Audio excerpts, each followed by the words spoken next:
Good evening, everyone. My name is Marjorie Bissett and I'm the Chair of the Policy and Resources Committee. Welcome to this meeting. This is a public meeting and members of the public and press are permitted to report on the proceedings.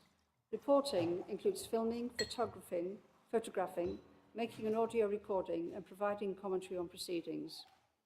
Please note this meeting is recorded and streamed live. These recordings are published on the relevant meeting page of the Council's website. By choosing to attend this public meeting, you are deemed to have given your consent to being filmed or recorded, and for any footage to be broadcast or published. If the alarm sounds, the premises must be evacuated immediately. Do not spend time collecting personal belongings. All emergency escape routes are clearly signed. Once you have left the building, the assembly point is in the High Street, opposite the Guildhall. Members and other speakers are reminded to use their microphone when speaking. Item 1 is the appointment of substitutes. Julian. Chair, thank you. Yes, we've got 3 substitutes here tonight. Jenny Barnes is here for Lynn Denham, Andy Roberts is here for Mark Bayliss, and Steve Cockram is here for Louis Stephen. Thank you. Next item is declarations of interest. Okay. Lucy. I'm on the board of the Worcester Theatres as the council appointee.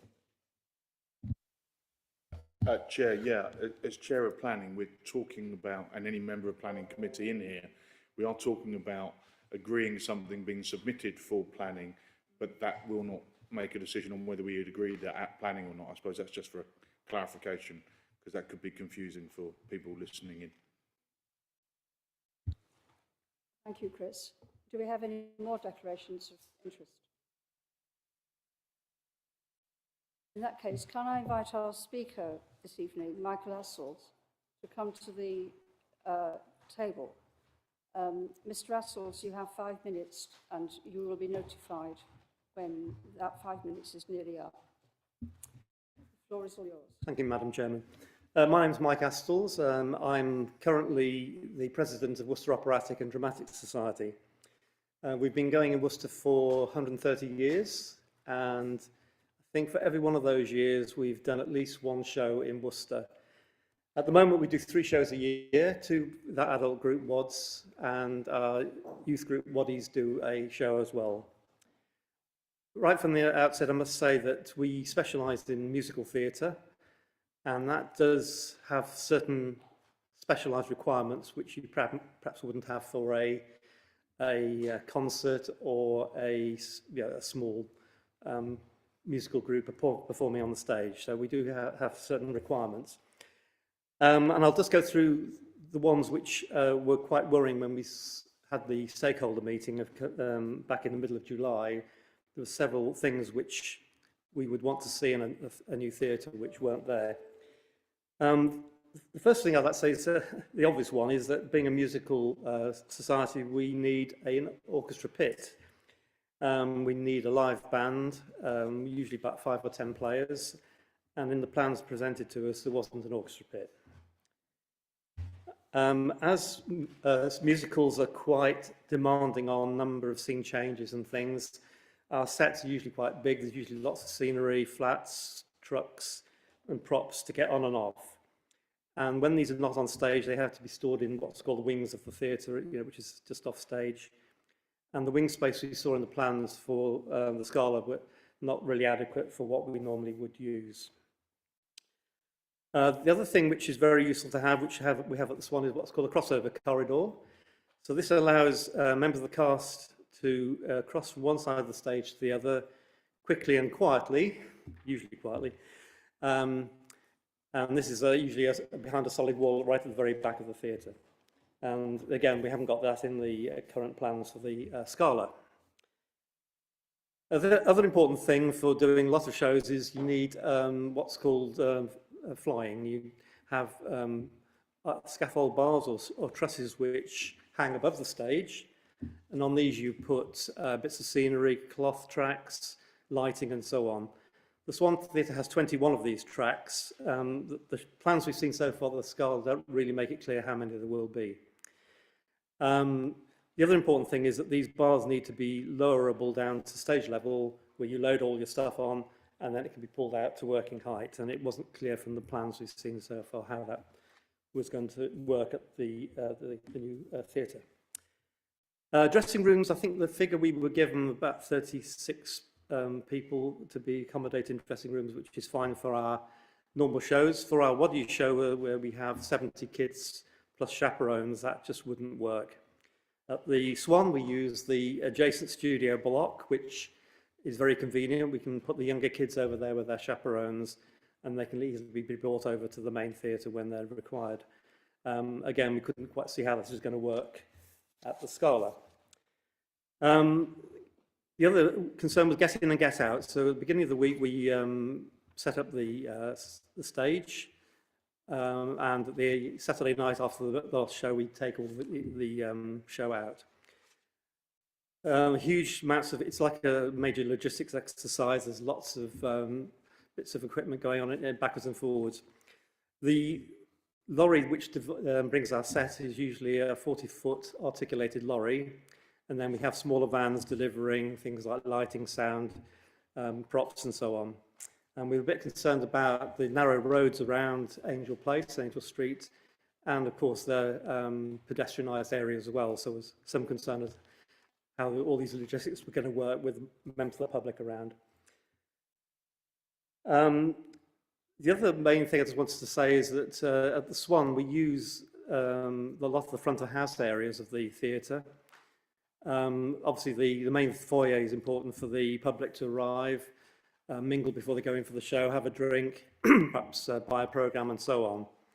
We also use the small room called the Sama Room just off the main foyer at the Swan, where we entertain VIPs, and I think somebody around the table have probably experienced that. We also use the main part of the foyer for advertising, for putting up banners and things. And the other great thing at the Swan is there's up on the first floor landing, there's another area where we can entertain people, have interval drinks, and have buffets and things like that. And again, it was hard to see how all that's going to work in the foyer and front of house space at the new theatre. So that's really all I wanted to say. Just you know, we want to be very positive. We want the new Scala to be a success, and we're just concerned that it's been a fairly late stage when we were informed about all these facilities, and we're hoping at this late stage, even now, that we can still make a success of the Scala and we can carry on using it for our shows. So thank you very much. Thank you very much, Mr. Assels. I believe we have a councillor who wishes to ask a question. If you'd like to. Is that? Yes, that's fine.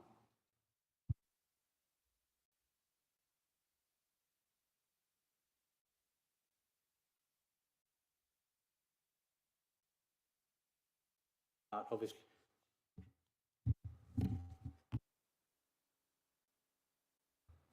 Can you hear me okay? It's fine. Really appreciate you coming in and sharing your views regarding this from I suppose from a practical perspective and somebody with years of experience of using theatre spaces, something most of these as councillors here can't really fully appreciate in terms of the functionality of the space. Clearly, some of that feedback has come back to will come back to us in terms of the design, in terms of what we'll talk about later in the agenda here. In an ideal world, we'll probably have all of these things. If there was one or two things that you would think were actually absolutely crucial in making the success out of the list that you provided, would you be able to point those out? Definitely an orchestra pit. We can't really do shows without that. And I think just more wing space as well, each side of the stage. Because we did Shrek a few weeks ago, which I think some of you may have come to see. And we had things like dragons, horses, huge trucks. And we struggled to get things on and off the stage, particularly with all the kids as well. And we just can't see how the plans that we've seen so far from the architects for the new theatre is going to work. So those would be my two main things, yeah. Thank you very much, Mr. Russels, for coming to speak to the committee. Oh, sorry, we have another question for you. Oh, sorry, Mr. Russell. Yeah, hi, Councillor Chris Mitchell. The last 12 months, I spent a lot of time going around theatres because my daughter is in musical theatre. So I've been to about 15 blooming shows around the country. It's just going to your point. Is there a difference? So I'm asking advice. Is there a difference between how a professional set would be set up to that of an amateur?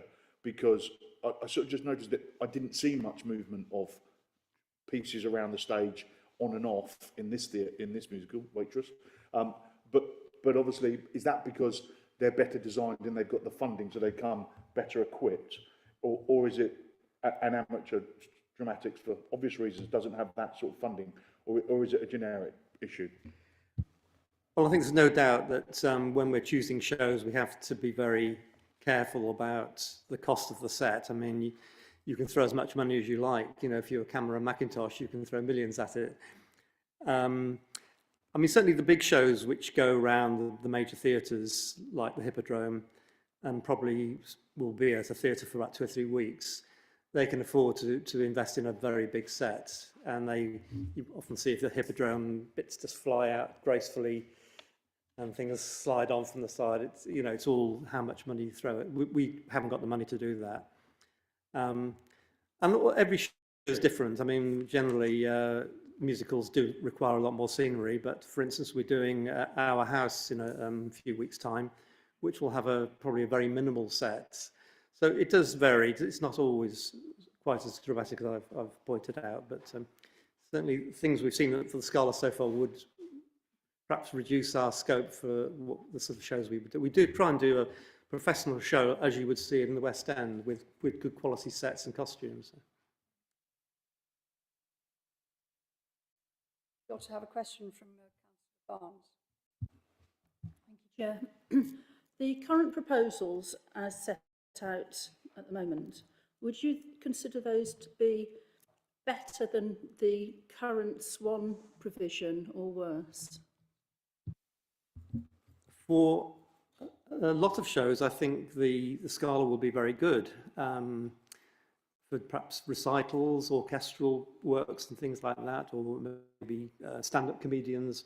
But certainly for the sort of shows we do, I think the Swan, for all the years we've complained about it getting old and needing replacement, it does do a lot of what we want. So, you know, we have got concerns if the Scala turns out not to be usable for us, what are we going to do? So that's, you know, then brings us on to the question of the future of the Swan. So probably for another session.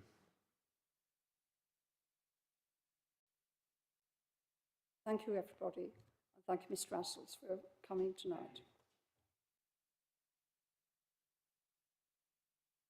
Now, I'd like to propose that we go straight to the discussion of the La Scala item. It seems appropriate, partly because it's in our heads after listening to Mr. Russell speak and all the questions. Is everybody happy to do that?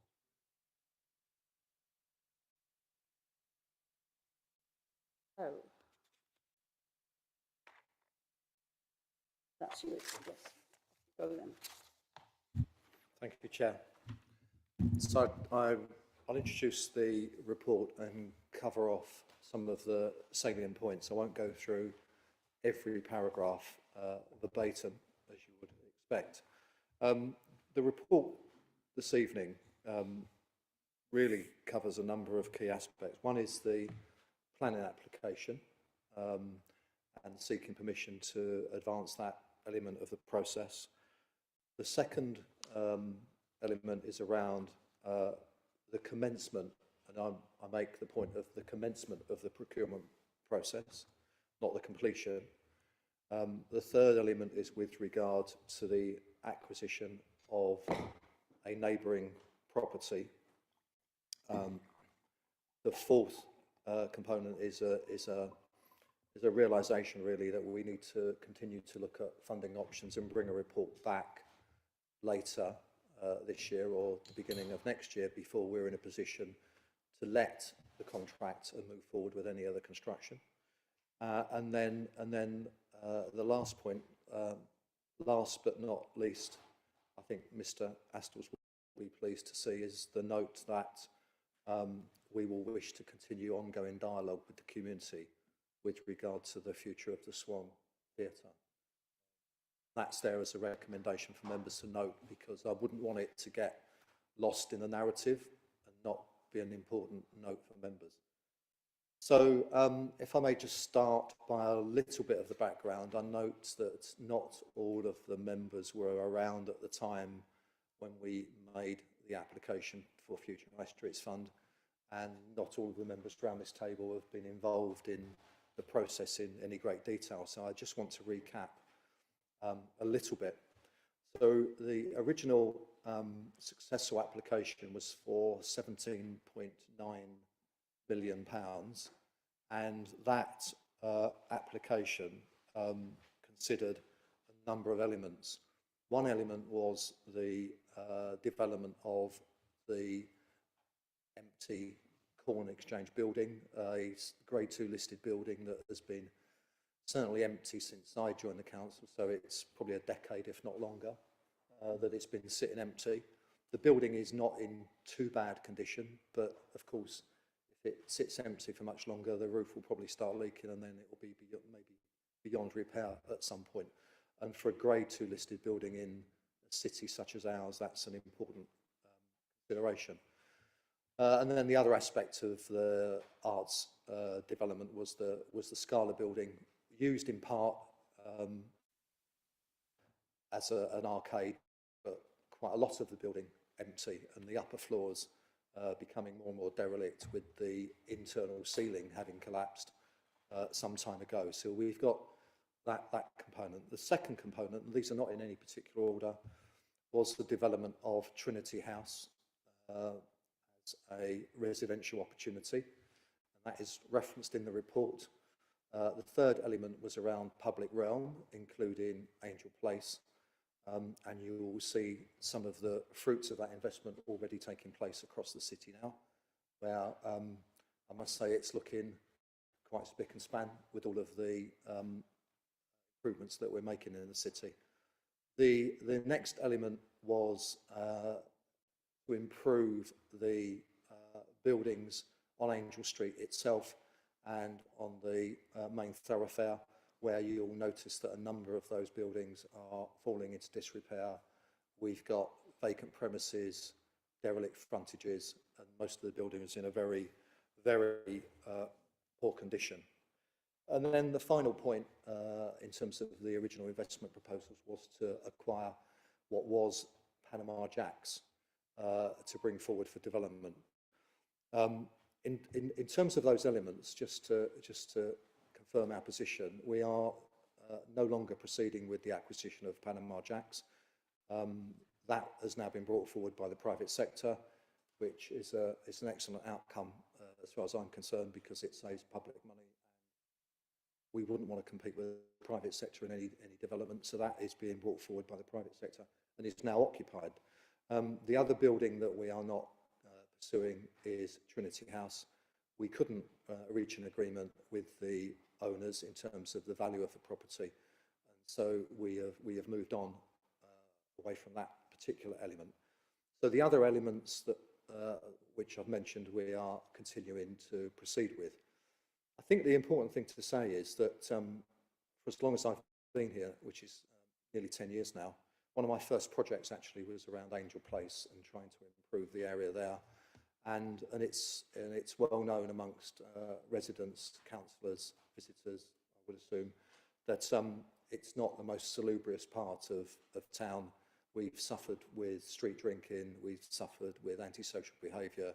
It's not helped by the number of empty properties. So the real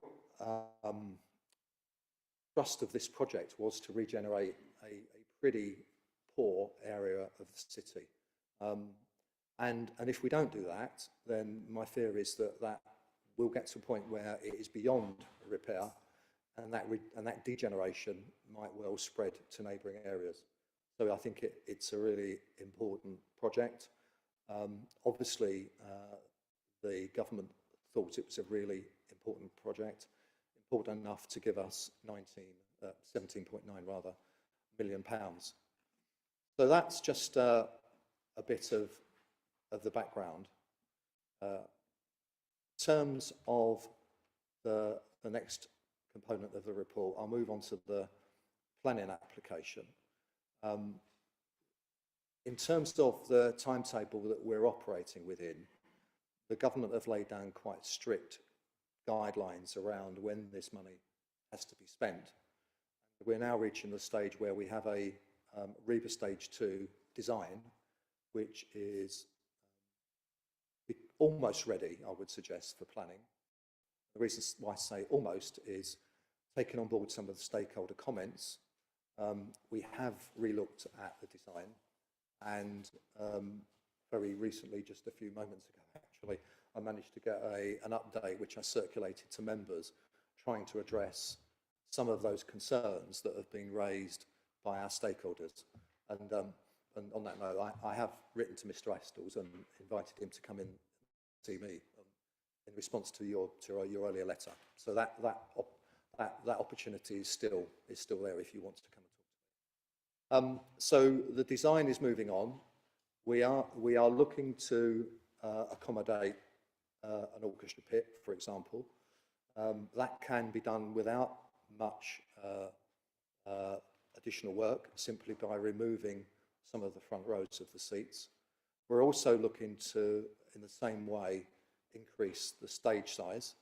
So we're hoping that that will overcome some of the issues. The increase in stage size does allow us to create more storage space at the back of the stage, and also create a crossover behind the stage. And again, that was one of the points that was made. So I think generally we are addressing most of the points. I think if you look at, for example, the amount of backstage space, which we have quite a lot of in terms of changing room area, we have a green room, we have a much larger studio theatre than we've got at the Swan. So I'm hoping that some of the fears that have been raised, or concerns that have been raised, can be allayed by the work we're doing. So I won't go through all of the bullet points, other than to say that we are approaching a point where we want to finalise the Stage 2 designs, and we have a further stakeholder meeting planned. I think invitations are going out early this week. I think they might have gone out yesterday. I've not checked today. So we've sent invitations out to stakeholders for a further event. Mr. Astles is nodding, so I think it's the 15th of September. It is, thank you. So we've got a further stakeholder engagement event on the 15th of September, where we're hoping to bring stakeholders up to speed in how we've amended the scheme. And once we are past that point, subject to member decision this evening, we would then look to move forward with a planning application. It's hoped that the determination will take place by the end of the year, which will then fit in with our procurement process for appointing a contractor. So if I move on to the next point, which is procurement, as you will see in the report, we've engaged a number of specialist consultants. There are a number of ways of appointing contractors. It is the recommendation of our specialist theatre consultants that we go to a two-stage process. That's what officers are recommending. That gives us an opportunity to take a pause and look at the budget and look at the costs, because whilst we are putting together a cost plan now, of course, once we go out to tender, that may change dramatically. So that gives us that opportunity to do that. I think it's also important to add that in terms of our procurement value, we're looking to go out to circa £15 million procurement option. And that is because there are other buildings that, so number 8, Angel Street, for example, formerly the Co-op building.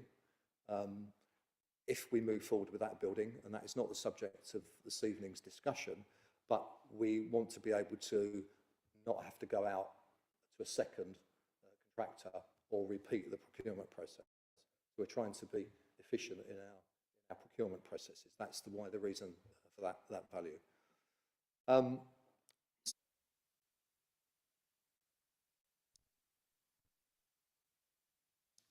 As I said in my introduction, it will be simply to commence the work. We will come back to members with update on the financial position and the outturn of the procurement process before we seek approval from members to appoint a contractor. So I think that's an important point. But in terms of the timetable, it is important for members to know that we need an agreement to commence that work now because of the length of time that the procurement process will take. That was the second element. The third element is around the property acquisition. There is adjacent to the Scala, number 6 Angel Place, which is a property that's on the market, which provides a retail unit on the ground floor and offices above. Picking up on some of the comments that have been made already this evening, we know that space is tight. Having spoken to a number of stakeholders that currently use the theatre, as well as Worcester Theatres, it would be welcomed if we could increase the amount of space that we have. The ground floor retail space could provide ideal storage space for shows, flight cases, that sort of thing. We're not suggesting we open a retail unit on the ground floor. So that could provide that space. And the space above would make ideal office accommodation, both for Worcester Theatres and possibly some of the other stakeholders that are very keen to operate in a similar area. And I've spoken to some of those other operators. So this was not in the original proposal. Therefore, we are seeking member agreement that we can reach a negotiated position with the owner of the property, with delegations to Corporate Director of Finance and Resources in collaboration with Chair and Vice Chairs of this committee. Of course, just to be clear, we won't proceed without that agreement through Chair and Vice Chair, and we will make sure that we have independent valuations. Absolutely clear that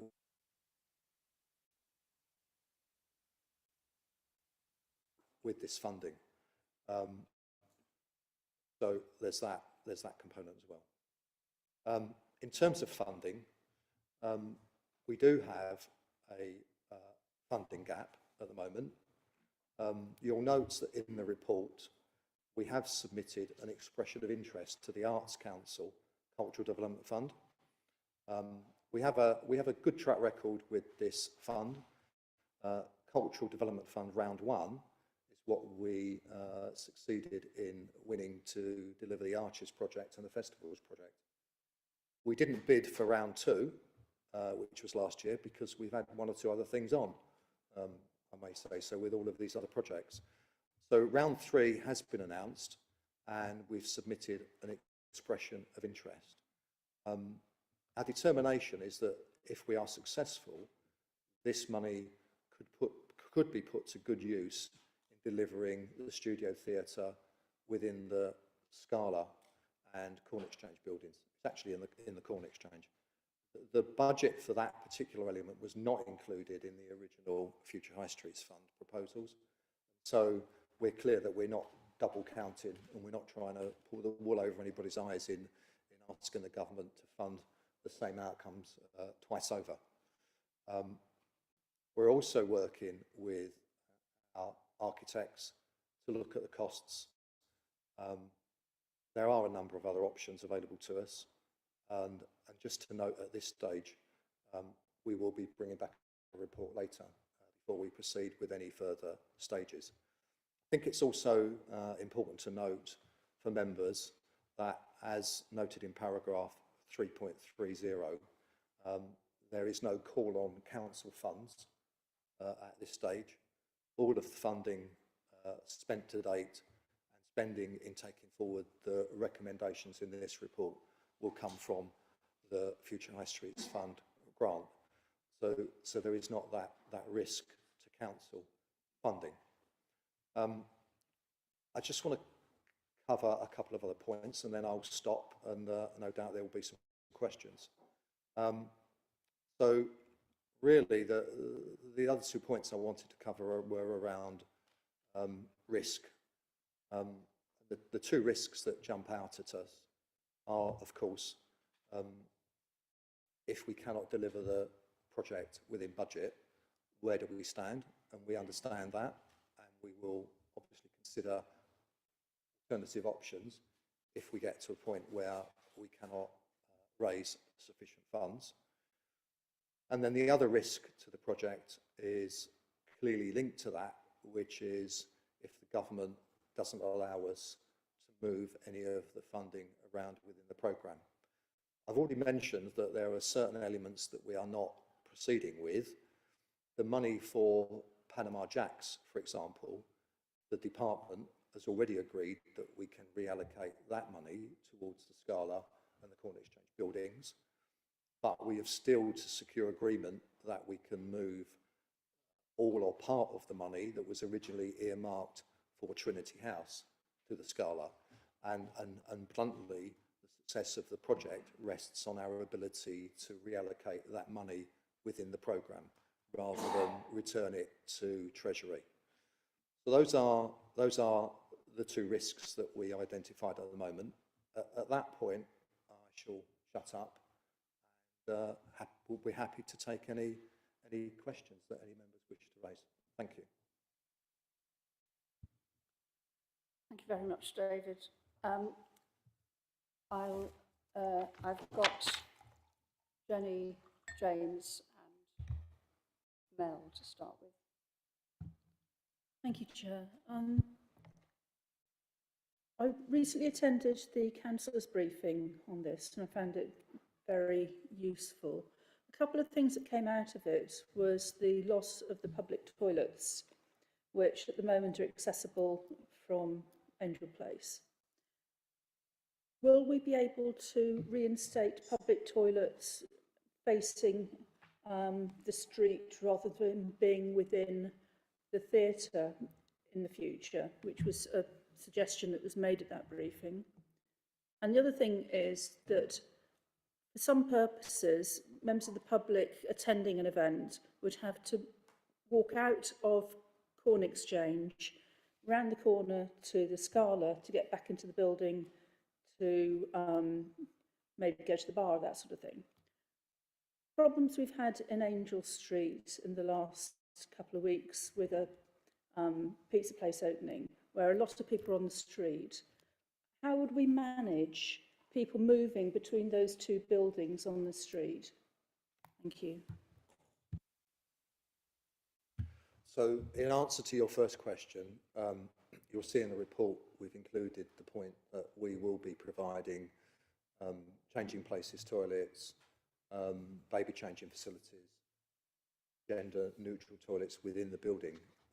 Those toilets will be signposted from the entrance, but they will not be street facing. Members of the public will have to come into the building in order to use those toilets. What I would say in mitigation is the building will be open for longer hours than our current public toilet, and the facilities that we are planning to provide are a step change improvement in the quality of provision. Changing places toilets currently don't provide. So there was discussion about building additional replacement toilets elsewhere within the vicinity. That's still, I've still got that in my mind, but that's not part of the current proposition here. If members wish to consider that as an option, we could bring that forward at a later date and we could consider that, but it's not part of the programme of Future High Street talking about this evening. I don't want to dismiss it, but it's above and beyond what we've got here. But I do believe that the provision will be more accessible because it will be open longer and be of a better quality than what we've got now, and signposted properly. So I'm hoping that that will allay some of the concerns. In terms of the second point, there are a number of routes around the building. People can, if they wish, come out of the main Corn Exchange building, which is currently, you will recall, the steps down to the pavement, and walk along the front and go back in one of two other entrances. They can go back in through the passageway, or they could walk down to what is currently the entrance into Shipley's, that will be a new entrance. Members of the public will not have to leave the building if they want to get from one part to the other. They can make their way through the building across Crown Passage and into the other bit. So they won't have to come out onto the pavement and make their way around the outside of the building. They may do if it's easier and more convenient for them, but that won't be a necessity in terms of getting around the building and across the building. And I just will add, if I may, one of the really important points has been disabled access. So the upper floors will be made available through a new disabled lift that will be installed, and the paving area will be ramped to provide wheelchair access. And I think one of the really important things, I'm not suggesting this is unique, I'm sure it's not, but we will have wheelchair-friendly changing rooms that are at the same level as the stage, so any performers that are performing in wheelchairs will have access to the stage area without having to go up or down steps, which I think is a really commendable piece of work by the architect. Can I just jump in there to ask another question about toilets, which is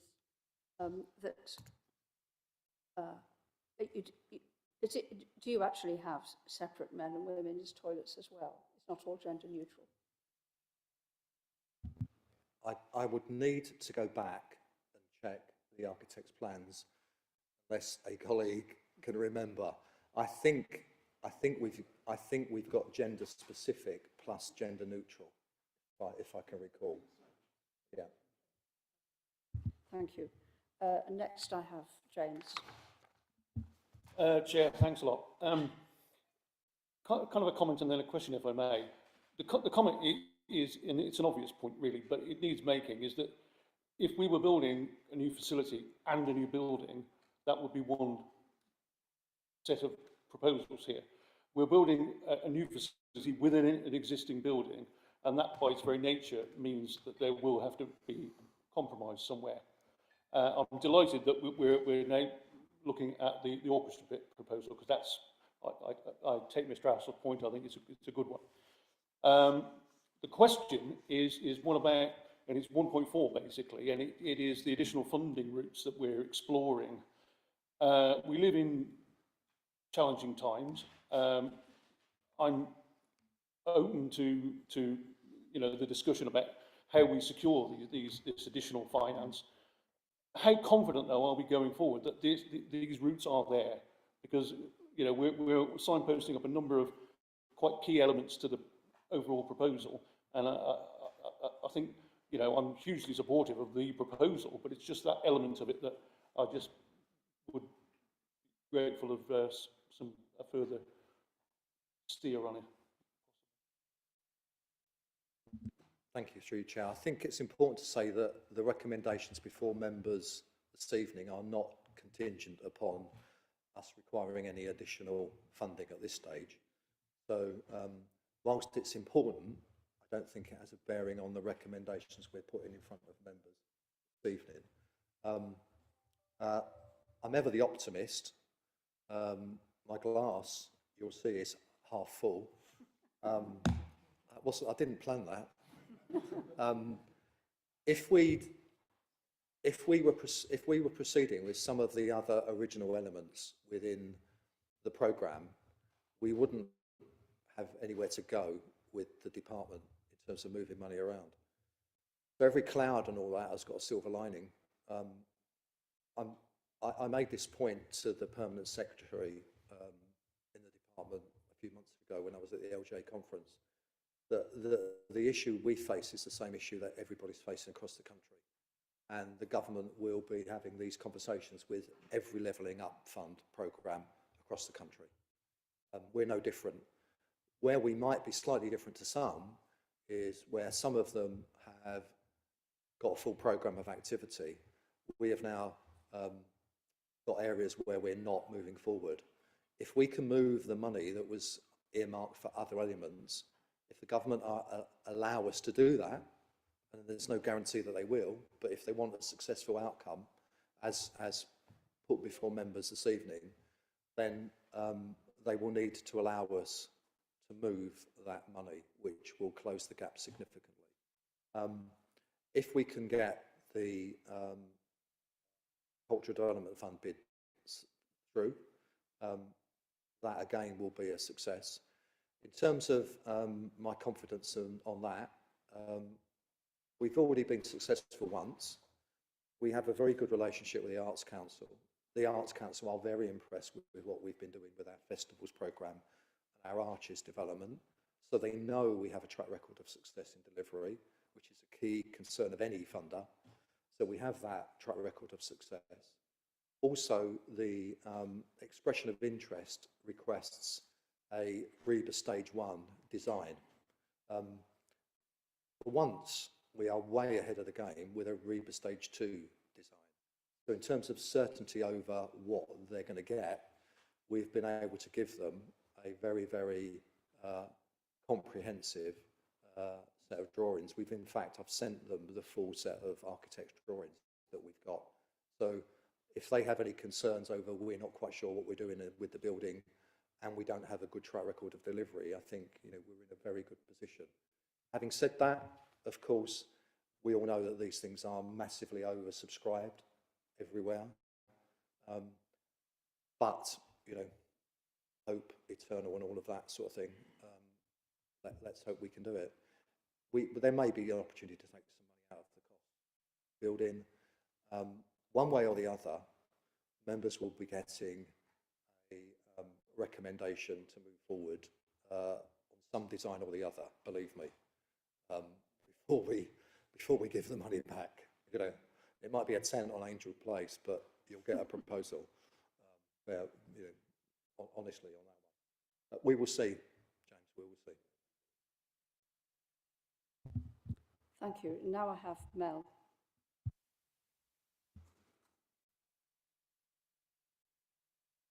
Yeah, thank you. Yeah, obviously, we're really, really fortunate to be in a position to have, a significant amount of funding to spend on improving theatre provision. And I think with the current national picture, personally, I see I see pretty much no likelihood of any future funding in the medium term. So I think it's so important we get this right.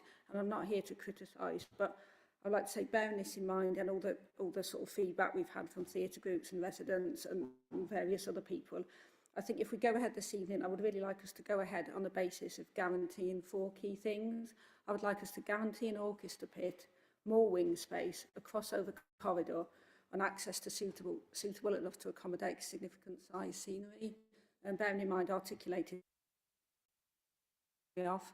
So that's just my ask. I'm not sure if I can ask that, but I think that's what we should guarantee this evening. Thank you. Mel. Next I have Chris Mitchell.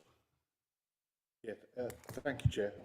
Firstly, it was really interesting listening to Mr. Aspel earlier on, and who probably hasn't had sight of the late paper that we were given, which does answer a lot of your concerns, Mr. Aspel, which I think, for me, alleviates all of the points that Mel's just raised, and I don't know whether she's had a chance to read it either, but it does answer all of those questions and gives a solution for them, which is good. So it is a once in a lifetime, I would suggest, or once in a generation, depends how long some people live, but once in a generation opportunity of money that we've had, and we've moved it along pretty well today, and we've approved the programme.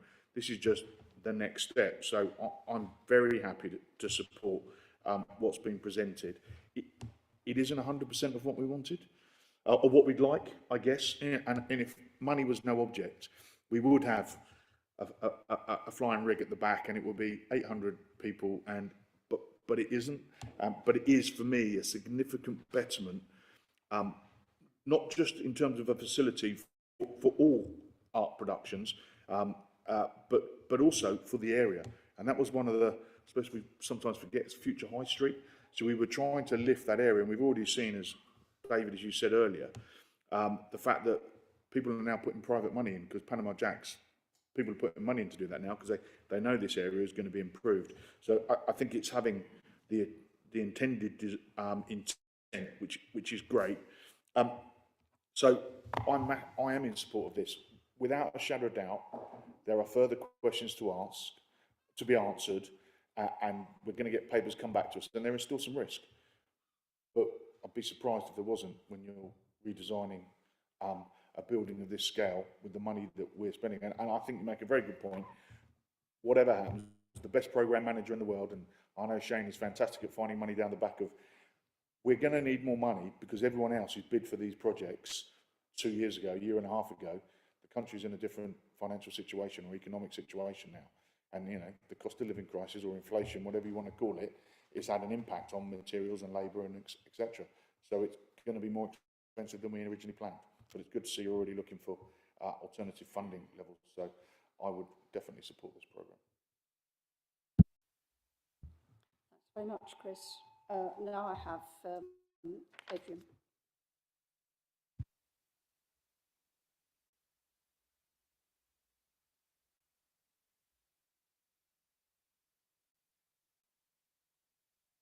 Thank you, Chair. I wasn't sure whether to ask a question or not, really, of David, but would it be helpful to put in context the opposite side of the road? Because some of the concerns have been about, you know, what the facilities are on this one site. But in the old co-op building across the road at number 8, you know, the potential that there is there to be an extension of this as an arts venue. As Chris says, this is an area project. It's not building. We're not building a theatre. We're building a venue and an area. How does that relate to this particular item?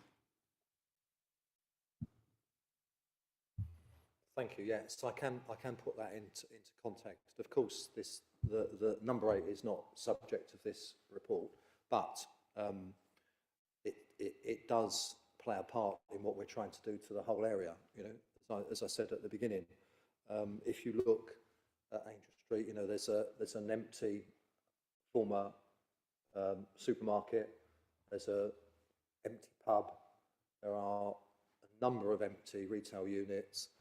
There's a Grade 2 listed building that's been empty for a decade. And there's a locally listed building that's not in good nick and is going to get worse, which is the Scala building itself. So all of those components are really important, and that's why the programme is not looking at one aspect, installation. With regards to number 8, the original proposition was that we would have active frontage on the ground floor in some shape or form. The original thoughts were included maybe some sort of food hall. Still hoping that the ex-Debenhams building opens one day. We'll see. It's been a long time, but that we don't think there's enough, you know, demand in the city for 2 of those types of retail units. So we would have to rethink the ground floor in terms of active frontage. The plan was also for office accommodation above, and in the original bid, there was funds that the City Council was planning to contribute, and some of the revenue return was going to come from that building. I think it's fair to say now, although it's not part of this report, we are We are looking again at the building because of the condition of the building. It's not in good condition. The concrete surveys that we've had done show that it does have a limited life. It may be better, I say maybe because I've not put anything in front of members yet for a decision, it may be actually better that we knock the building down and else with it. Having said that, the uses that we've outlined are still viable. The ground floor of the building is a large footprint area. We could easily have an active fronting onto Angel Street.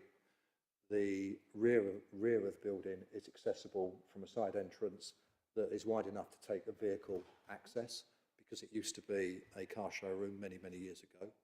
So that could provide wonderful additional rehearsal studio space for any centre of gravity for the arts in the city.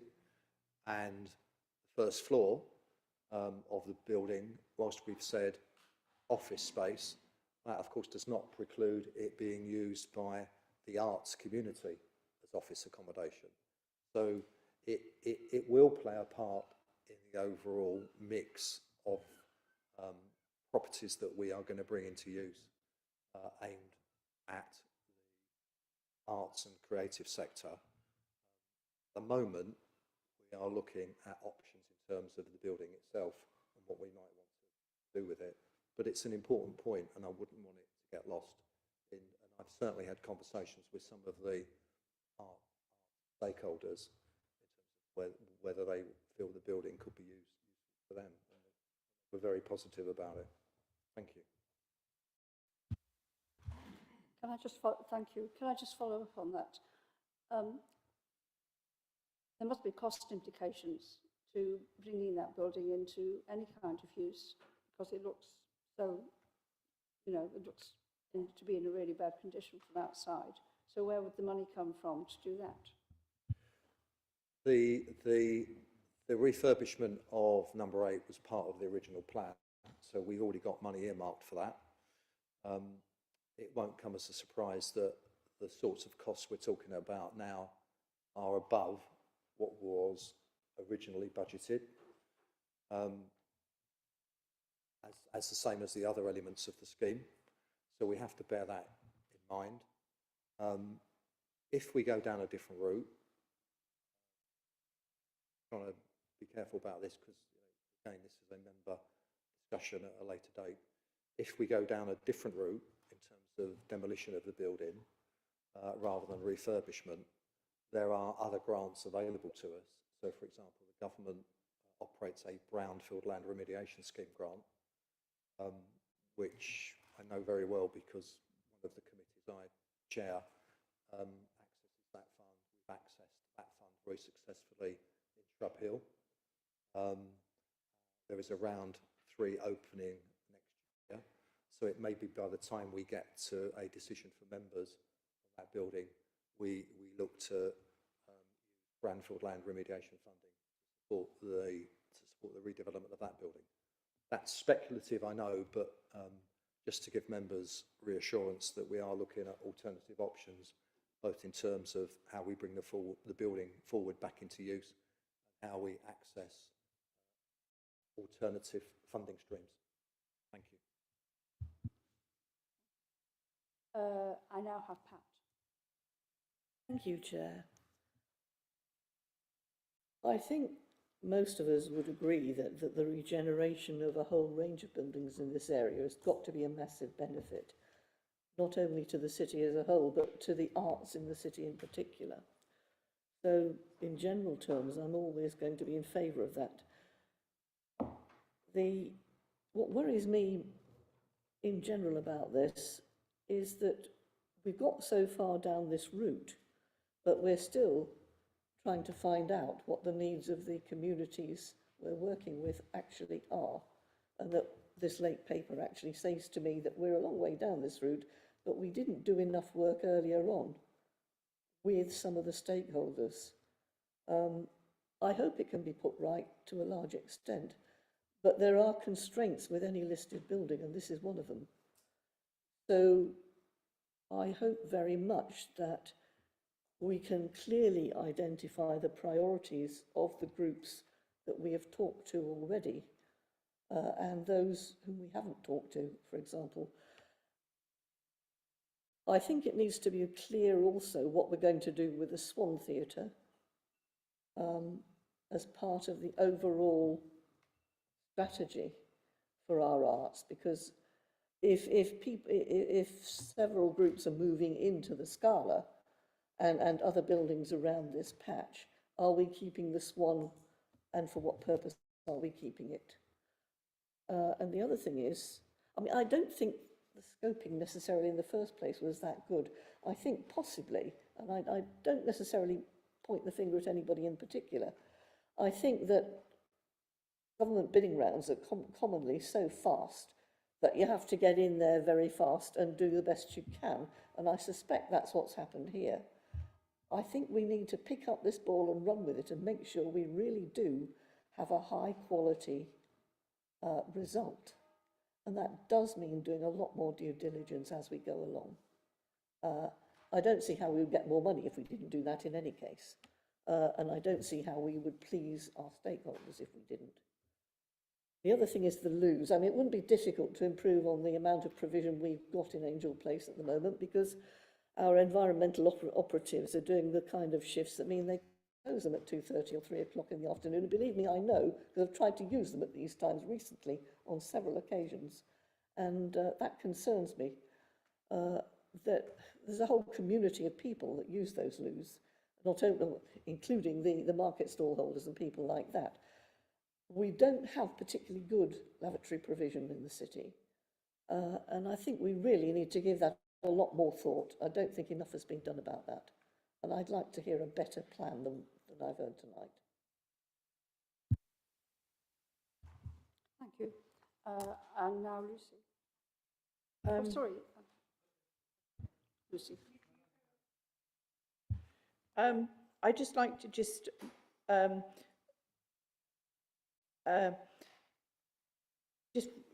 reiterate about Angel Street and future High Street Fund and the Property Enhancement Fund that we've been giving out grants to actually do up the buildings around Angel Street. And I think we've given out about 8 or 9 grants now to do up the building to make them actually habitable and that sort of thing. And again, it's all the way of making Angel Street, Angel Place, and also the refurbishment of the pavements and everything else as well. And it's all part of the sort of the scheme and everything else. So I just like to highlight that.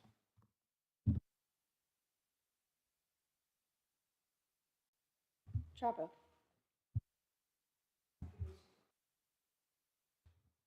Thank you, Madam Chairman. I mean, initially when I heard that the costings of this project gone up significantly, I almost had a heart attack. And you know my feelings there and then. Then I decided to step back and try to assess the overall impact that this project would have on a city that I've grown up in from the age of 2. In terms of, I looked at it from 3 perspectives. As a resident going into, or a teenager going into Tramps back in the day, and you know what Angel Place was still like then, looking at it 20 years later, and that is actually exactly the same. Nothing has changed. Did I want to be in 20 years' time looking at Angel's Place saying nothing? So that was the first perspective. The second perspective I looked at it from was my share of communities in terms of the amount of antisocial behaviour we get in and around Angel Place, that it's the #1 spot in the whole city, and that the significant amount of crime and disorder happens in and around that place.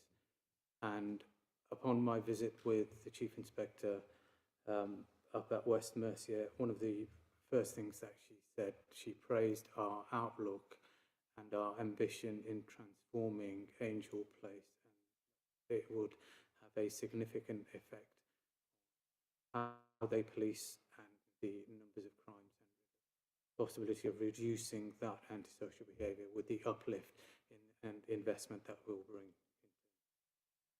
And the third perspective I looked at it from was from relatively recently in terms of the arts and cultural strategy and my role as chair of the Worcester Mellor Partnership and what we've done with the Arches project and what our ambitions are going forward in the next five to 10 years in terms of developing that fund. The Scarlet, the investment in and around the Angel Place has a significant part to play in the future of Worcester in terms of our tourism offer, in terms of our leisure offer, in terms of all the things that we are hoping to achieve in our master plan in terms of, punching above our weight and showing the region and the nation, this is little old Worcester, look what we can achieve if we can rally together.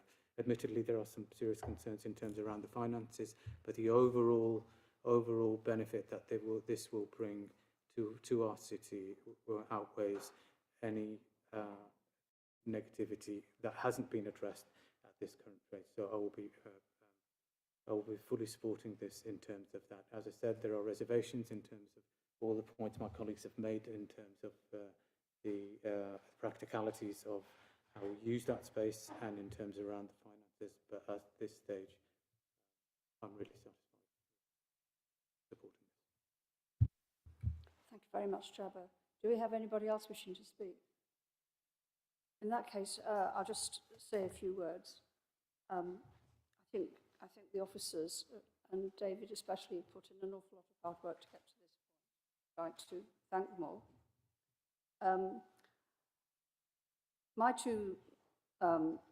I have a concern about the planning application going in when there's still a lot of talking to be done about the design. And I really think the planning application shouldn't be submitted until the design has reached its optimum level in terms of meeting the requirements. So it's really important that the council keeps on talking to the arts organisations. I'd like to remind everybody that this subject is coming back to the committee and that this is, if you like, an interim stage. So I think we could proceed to a vote.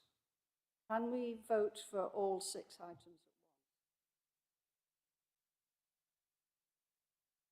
In that case, if you are in favour of those 6 recommendations, please raise your hand.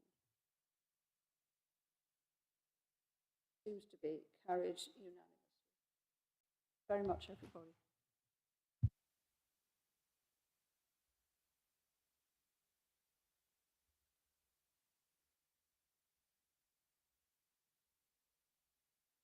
Took that item out of order, so now we go back to the minutes of the previous meeting. I hope you've all had a chance to have a look at them, so I'll just go through one page at a time. Let me know if you have any changes. Page 1, page 2, page 3, page 4, page 5, page 6, 7. Okay, those minutes are approved. And then we have the minutes of the Income Generation Subcommittee, which I have lost. Oh, there they are, thank you. Same with these. So, page 1, page 2, page 3, that's it. So they are approved. The next item on the agenda is the Cost of Living Task and Finish Group Update Report. That is going to be presented by Tom.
Great. Can everyone hear me?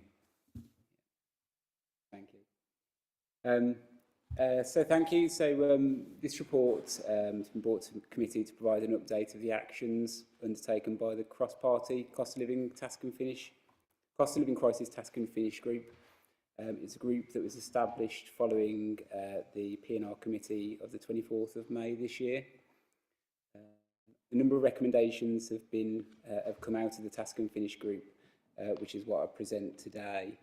And in summary, those recommendations are for the allocation of £20,000 of funding from the Hardship Reserve to provide additional support to Worcester Citizens Advice Bureau to increase the capacity to provide debt, money and welfare benefit advice in light of rising demand on their services.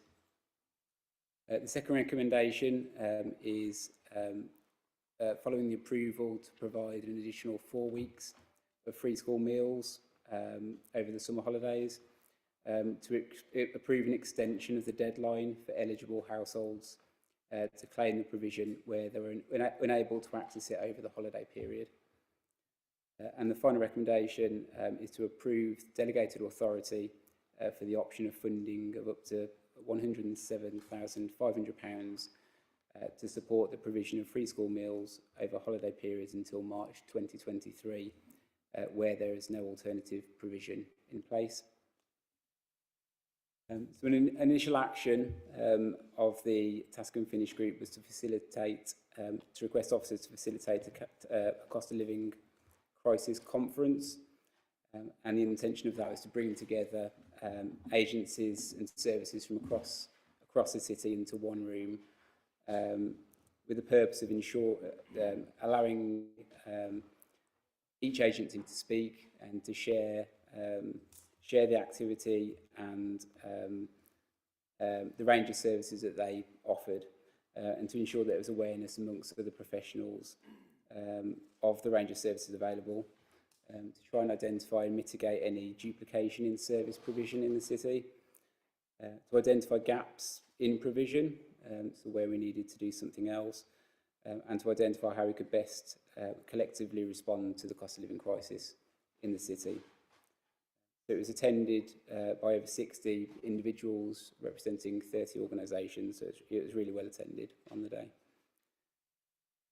A range of actions came from the conference, including identifying opportunities for co-location of services, increased provision of debt and welfare advice provision, a directory of services, because it's quite clear that not everybody in the room was aware of each other and what each other did, and also to provide links around cost of living crisis, pressures on and individuals' health and well-being.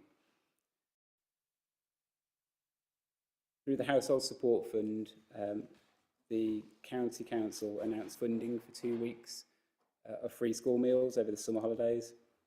And the Task and Finish Group proposed the extension of that provision in the Worcester City for 3,200 eligible children, which included preschool age children in the city.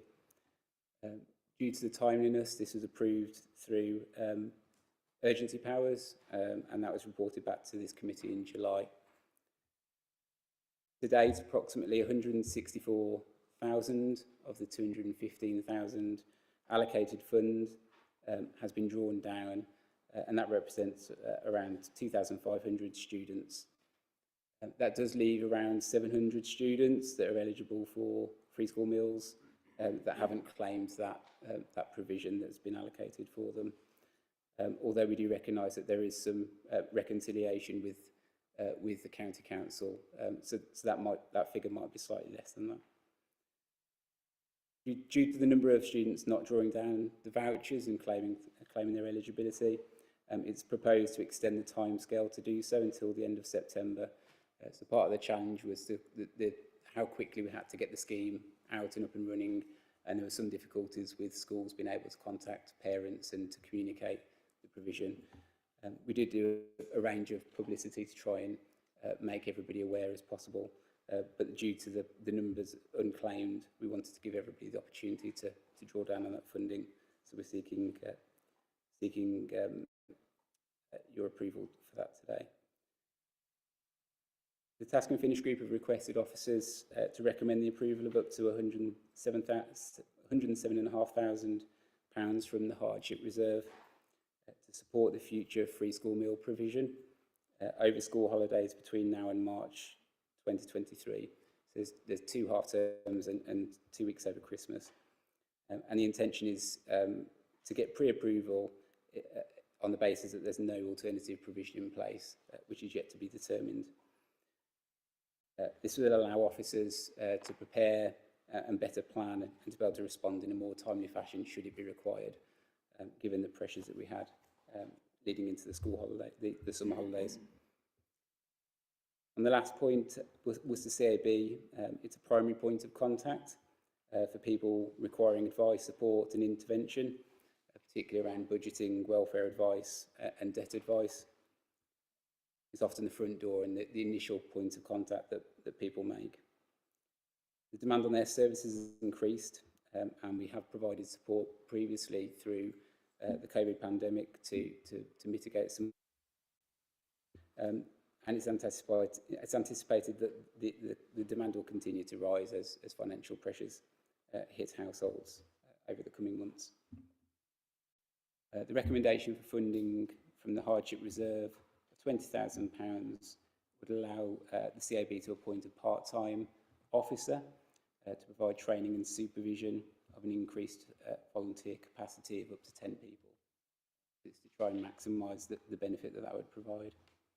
It would increase the capacity of appointments, assessments and income maximisation for residents, as well as improving accessibility through opening for another morning a week. I'll leave it there and open it up to you. Thank you very much, Tom.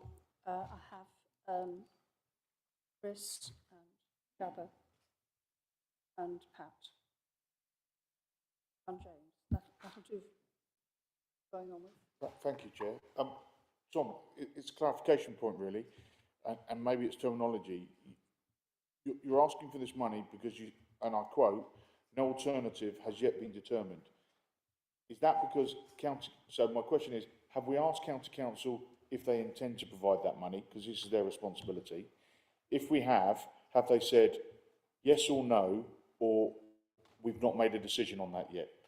Because if they do make a decision at a later date, I assume we get to keep this money. And my next point is, it's a point as opposed to a question. Once we've spent this money, and I have no issue because I think children need to be fed, if we're paying for it, that does mean it takes it out of our hardship fund, so there isn't a pot of money now for people who come on council tax hardship potentially in the future. So we just have to be cognizant of the consequence of potentially making this decision. Hopefully, County Council will come up with some money, but if you can answer my questions first, that would be appreciative. Thank you. Yeah, on the second point, you're very right that by allocating this funding, it would leave a limited provision in the hardship fund. It would be around £45,000. That would be for for any other provision that would be required. Is your main point, a lot of it depends on announcement from government and household support fund. So we have had the indication that we're due to receive further household support fund to come through.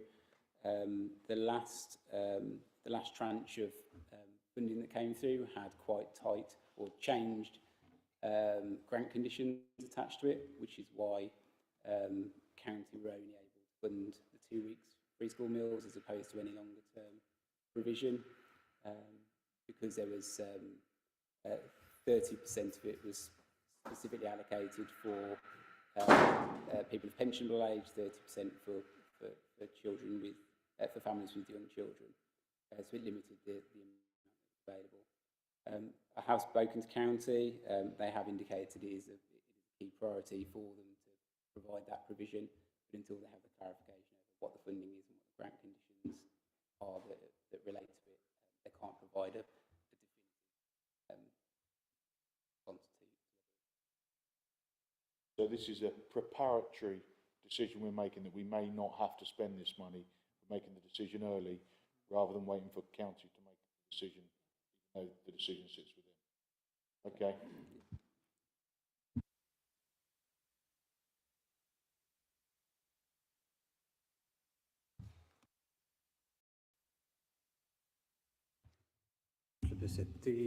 I mean, that was one of the main. Obviously, we know what's coming around the corner in terms of increases in energy costs and other costs of living for people. No doubt our reserves will be called upon in terms of we seriously need to consider what backup plan there is to that, just in case we do need to. I mean, that aside, obviously, it's it's undeniably a cause that sits within everybody's heart. And I just wanted to make a kind of a wider point around actually how quickly the City Council has acted and come together and worked cross-party in terms of the cost of living crisis, in terms of executing this along with officers and coming up with a set of recommendations and real help for the citizens of Worcester. And I think that needs to be really praised and commended in terms of how quickly we've acted and in this scenario. Of course, tough times ahead, but we're doing everything we can. Thank you very much, Jabber. I completely agree. I have Pat next. Thank you. Yes, I do think that urgency perhaps are very much needed here. We are facing a serious issue of massive inflation and a whole sort of tsunami of economic woes and financial woes across the city, I suspect. And making sure our children, the city's children, are fed must be a priority. Obviously, I do think that public health and Worcestershire Children First should be funding this. If they are not, definitely we should step in. But I think this committee really ought to make that decision now. We should step in if that funding is not forthcoming from other areas. But first of all, we should certainly make every representation to the County Council that they should at least fund most of it.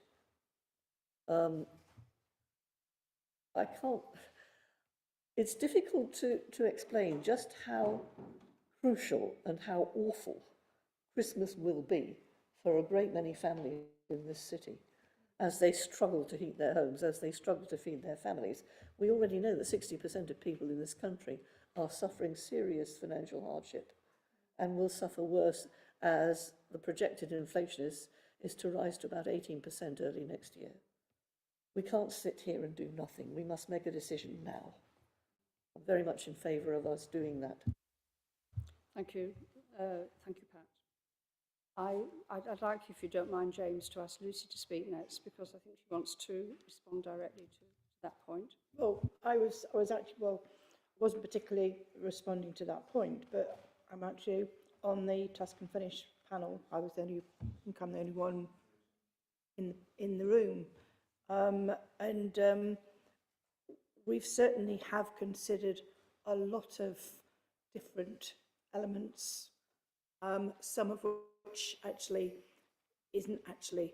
Things like we've Here to Help has helped us provide a directory for all the sort of the organisations and everybody who can help in this crisis. DWP have offered to have one-stop shops and all this sort of thing. So a lot of things have been happening as well. But I'd just like to just ask one question. What sort of things are you doing so that the people that haven't had their funding for the summer holidays, what sort of things are you considering so that everybody can be helped that should be helped? Yeah, I mean, throughout some holidays, we've been in contact with schools to maintain that communication. Yeah. And one of the things we've been clear about is when children do return to schools, that contact is maintained. That schools are best placed to contact parents of those who are eligible. They hold the details over the eligible students. So we are reliant on schools pushing the message out. Colleges and preschool as well. We've been in contact with them all. So we've done our promotion. It's on the front page of our website to try and encourage anybody that might be looking for information about provision that's in place, but we're reliant on schools.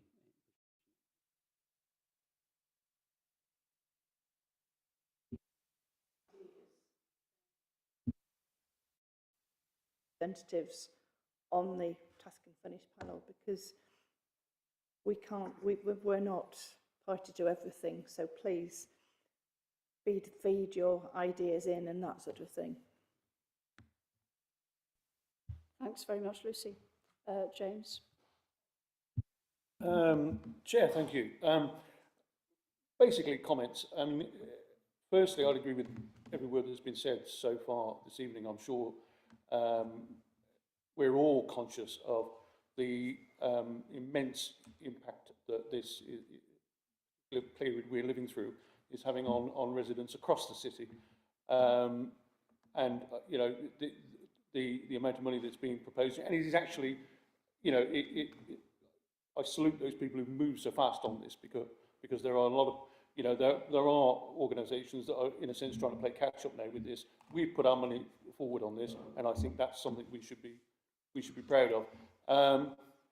I want to make another comment, if I may, about citizens' advice. I mean, we have provided funds before, and hopefully we will again. They do an immense amount of really good work with some of the most vulnerable people in the city, and I've been more than happy to lend my support to them in the past, and will do so again. People who go to them seeking advice about debt, about how they can navigate their way through very, very challenging times. You know, it's important the funding is made available so that you know, the volunteers can be in place to provide that level of assurance to those people that you know, they can navigate through this, and you know, we are, you know, the CAB is there for them. So absolutely hats off to everyone who's moved so quickly in getting the funding in place. Hopefully county will respond in due course very quickly, but ultimately, you know, let's be assured that we are you know, we're totally, you know, working with people to get through these challenging times. Thank you very much, James. Yes, Janny. I had the opportunity to attend the conference, the Cost of Living Conference, and it was a really useful event with people talking to each other across charities. And it was particularly useful because of the width of expertise and what was on offer. And the directory that's come out of it, I think, is really important that we can all access, which we can online now. And hopefully, if we have any queries from anybody in the city, we can point them in the right direction more effectively. I think that's really good work that came out of that day. 20,000 to citizens' advice, I think, is absolutely brilliant. It will pay for that one post, but 10 volunteers will be then able to support citizens. Now, I'm a trustee on about 3 local debt relief charities, and quite often we rely on interventions from organisations like Citizens Advice, who filter the application so that then we can make a quick decision. So having extra people in there who can then make those recommendations will be really useful to the charities who are actually supporting in another way. So I really appreciate that, and I think it's vital that we do support. Thank you very much, Jenny. Yes, Steve. Thank you, Chair. Tom, I don't know if you are able to answer this, or if perhaps even Jenny, through her experiences with the charities, might know, but a number of charities and charitable, I say, institutions have difficulties in getting volunteers. Do you know if CAB has that difficulty, or have they got volunteers lined up that they can call on to do that? And any idea of when those people might be in place to be able to help the people of Worcester rather, that Jenny described? So they do struggle. I think CAB has been one of the charities that's able to draw on volunteers, and they do get interest. Part of the challenge they have is having the provision to provide the training and supervision. So they do have to turn people away if they don't have sufficient provision because of the nature of the work that they're undertaking around debt advice. They need to make sure people are suitably trained to facilitate that that advice. So they've expressed no great concern around being able to attract volunteers, and we've supported the CAB in attending our volunteer expo earlier this year and pointing people in that direction if they approach us as a local authority seeking volunteering. In terms of timescales to sort of mobilise that provision,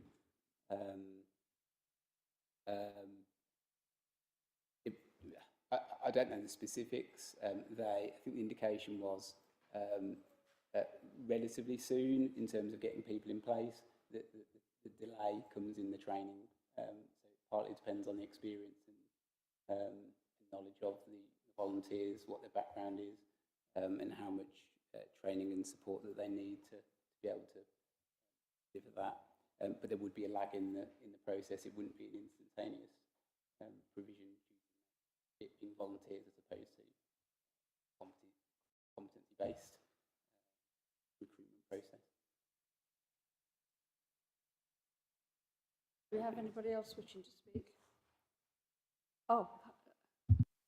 Sorry, if I could just add, Chair, colleagues just let me know that we've had further notification around the Household Support Fund and the allocation of that provision to county.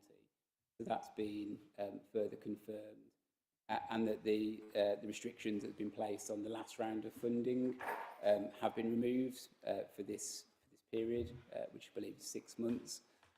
So the intention is that it will be able to be used for provision. What? This has just happened.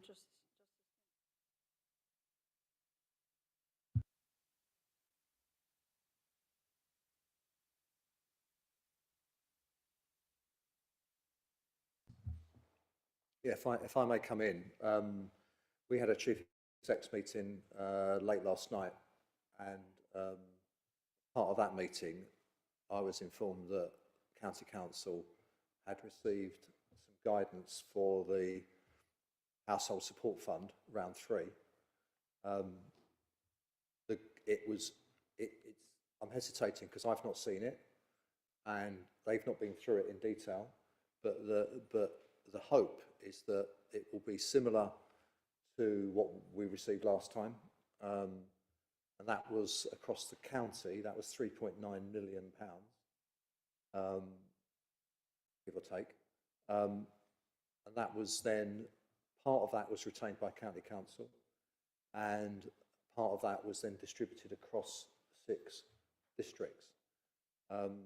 The specifics to which Tom refers, some members may recall that in the last round there was something in the region of 30% that was ring-fenced for support for pensioners.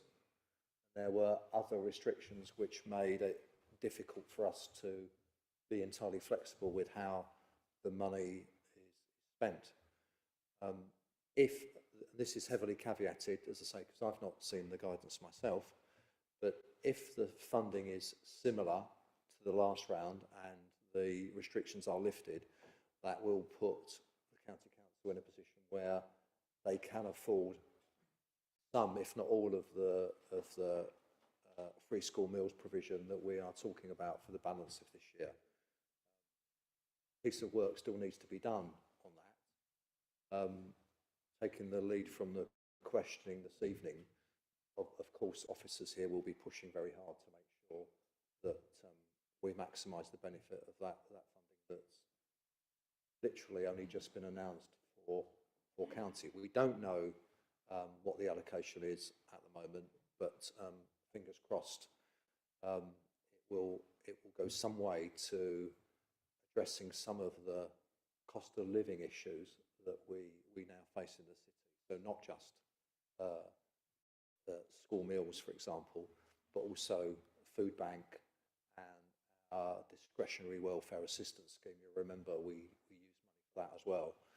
So I don't know how much we will end up receiving at district level, but I'm more so now than I was 24 hours ago, slightly reassured that there is some new money coming, which means, certainly from my perspective, I would hope that we can retain the balance of our reserve to meet those families that are undoubtedly going to suffer throughout the next 12, 18 months maybe, in terms of being able to pay their council tax payments.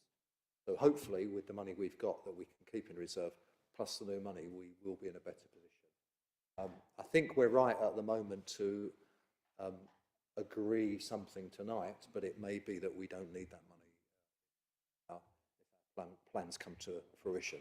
Thank you. Yes, I mean, I think we should go ahead and vote on the recommendations in front of us, even though we're not sure at the moment how much of this money we will need to spend. Have you got something to add, Pat? Yes, I was just concerned about the trigger levels for dispensing this money, because it won't just be families whose children require school meals. There will be a lot more people struggling than that this time. So I think we need to look at the trigger levels when we're making the decision about how we dispense it. Thank you very much, Pat. I think we can move forward to the vote. And I hope you're all happy to vote on all 4 at the same time. In which case, please raise your hand if you are in favour of the recommendations.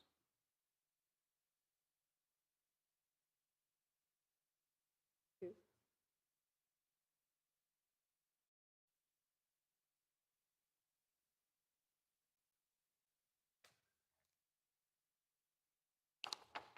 So we now move on to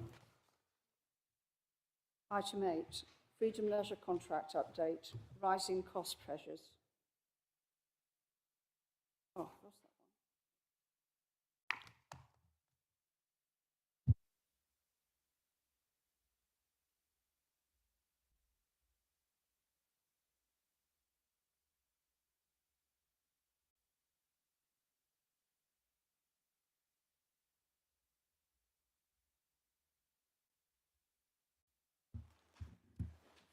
one? Thank you, Chair.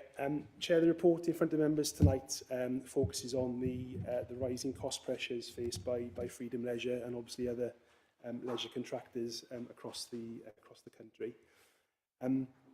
As most members will be aware, the Council entered into a 10-year contract with Freedom Leisure to operate our sports centres, leisure centres, active communities programme and now tennis courts. And that comes to an end during 2026, and the contract is very much built upon a partnership arrangement, and in normal operating circumstances the Council is due to receive an annual management fee from Freedom.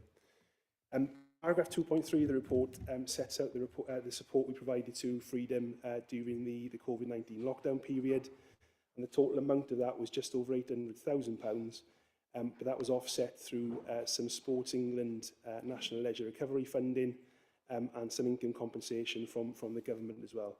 But that level of support is set out at 2.3. For budget set in 22-23, the Council approved a set of fees and charges for Freedom. They came into force on the 1st of January this year, and that increase was around 3%. But that proposal was developed previously in 2021, and so inflation was running much higher at the point that it came into force, so slightly behind the curve there. And again, in 22-23, when the Council set its budget, at that time, we presumed that we would receive a full management fee of £473,000. But obviously, since that time, we are now in a different place. Through COVID, we entered into regular open book account meetings with Freedom, so we could reconcile any losses, and they continue. And as part of those meetings, early this summer, Freedom raised concerns with us around the increase in energy costs, and as a result, this committee were notified in the July meeting that we were being forecast to receive a lesser management fee, 124k. Below what we'd budgeted for. On top of that, in June this year, we started to talk to Freedom colleagues about their intention to submit an in-year proposal for a fees and charges increase. But at that time, we agreed that we should continue to deal with fees and charges in the usual historical manner, but then coming through to an autumn committee cycle, so that we could delay any impact to our customers. By passing costs on to them. I'll come back to that point a bit later on in the report. There is something for members to note around that. So the two elements of rising cost pressure that Freedom are facing, members will be well aware of this, are around the general inflation and rising energy costs. The report covers both those in slightly more detail.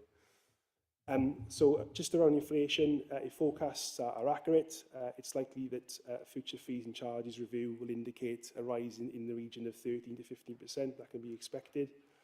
And as I referred to earlier, I think we're entering a period where a single annual review of fees and charges simply isn't sufficient anymore, in all fairness to a business, to be able to keep up with rising cost pressures and to be able to deal with those in a more agile way. So I think during next year, we can expect to receive a further review of fees and charges in addition to what we will likely receive in November. While the sort of rising inflation and other economic pressures affect Freedom Leisure's costs, this has also had an impact on customer demand, and that is being forecast. We have felt it over the last several weeks necessary to revisit the overall best and worst case operating scenario with Freedom, and this is set out in paragraph 2.11 of the report. So not including additional energy costs, the latest forecasted position is set out at 211, and members will see that the best case scenario is for the Council to receive a management fee of £530,000. With the worst case scenario leading to a management fee being received of £264,000. So in both cases, the Council receiving a management fee. We're just about to approach a period where Freedom's current energy contracts are coming to an end. Gas contract ends in September, electricity contract ends in October. And Freedom colleagues have informed us that based on the projected tariff increases, the likely additional costs in this financial year are going to be in the region of £250,000. That doesn't include a recoverable VAT. And that price, we also need to point out, would be subject to change. Tariffs change in the next couple of weeks before contracts are sort of signed and sealed. The impact of that increase could be absorbed by a reduction in the management fee that I referred to slightly earlier and reflected in the table at 2.11. However, it's felt for transparency that the actual cost be offset by a transfer from our reserves, and I'll cover the financial impact of the report in a moment's time. So Freedom have asked the Council to consider providing further financial support to cover the increase in costs. And again, I think an important point to point out is that when the contract was put together and when it was let, the scale of rises, the cost pressures that we're seeing now, that wouldn't have been modelled by the contractor, you know, both for COVID and what we're seeing in terms of inflation and energy costs. So the management fee that we are due to receive wouldn't have been predicated on the type of costs that Freedom are now facing. The report also touches upon what the full year impact will be of rising costs. And again, colleagues from Freedom have forecast that to be around £500,000 a year above existing cost levels.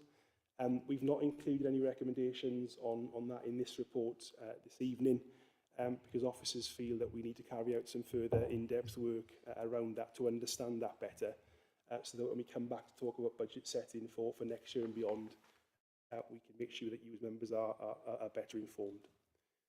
The report tonight is recommending that we our members support the continued operation of our leisure centres through financial support through until March 23.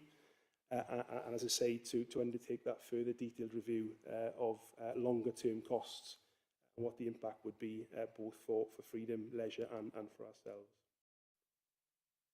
We've set out some alternative options that have been considered. We've discussed the fees and charges review, which would have resulted in a significant increase to customers. So we've discounted that, albeit that will need to come back at some stage, just given where we are.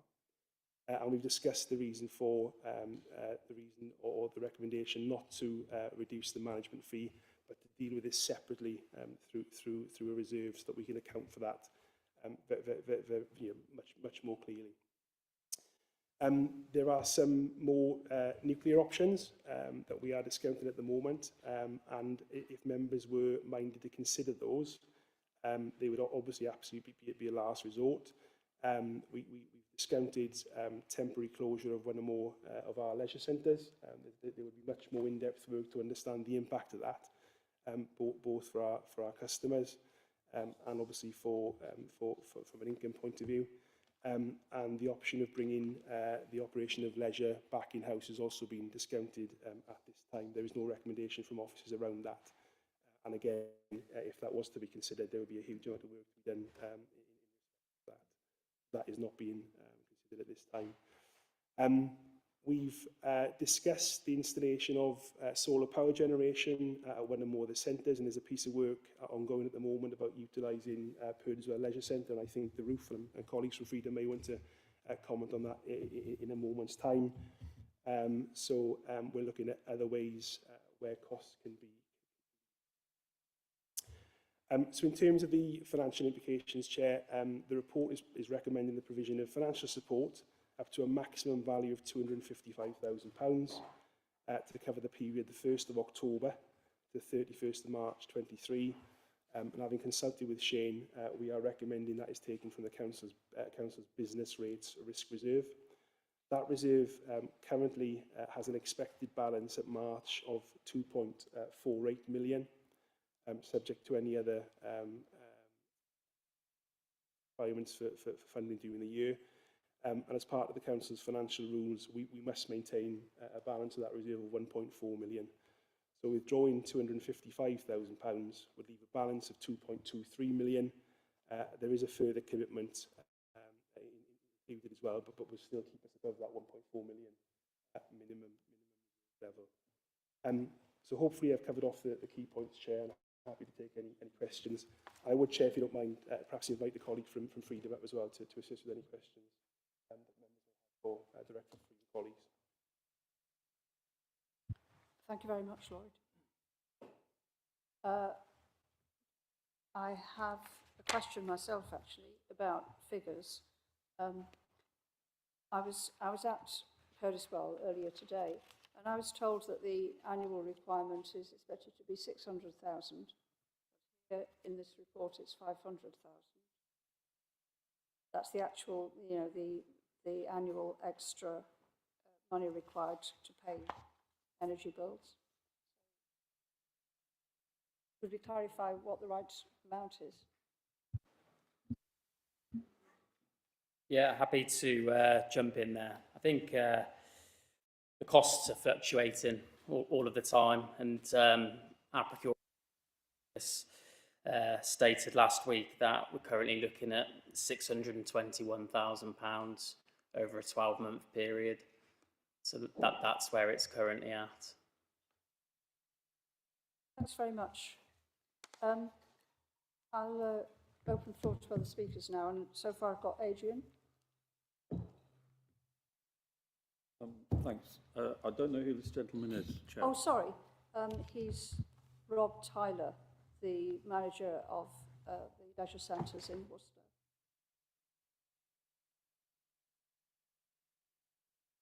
Thanks, Chair. I mean, obviously I was here long enough to know what it was like to run leisure centres when we were City Council running leisure centres before we contracted it out. And I was particularly interested to see paragraph 4.4 about, you know, the consideration of bringing the operation back in-house, because one of my questions was going to be, at what point do we hit that threshold? Because Freedom feels a bit like a money pit to me over the recent years. For one reason or another, not all their fault by any means, but that's the situation we're in. And they are a national organisation, and to say that they didn't see some of this coming strikes me as a little bit naive. There are issues across the country in the way in which Freedom Leisure deal with councils and everybody else. And I think we need to be more realistic about the way in which we have our relationship with them. Certainly, I'm very pleased to see what's in 216, that we're going to have a proper detailed review and a detailed plan for how we move forward with this. There must be a point at which it feels like this is no longer an arrangement which suits the Worcester City taxpayer when we're handing out money hand over fist and not getting that compensation back through necessarily in full from the COVID or in other ways. So I do think it's an operation which we need to maintain a close review of. So I'm pleased to see that is identified.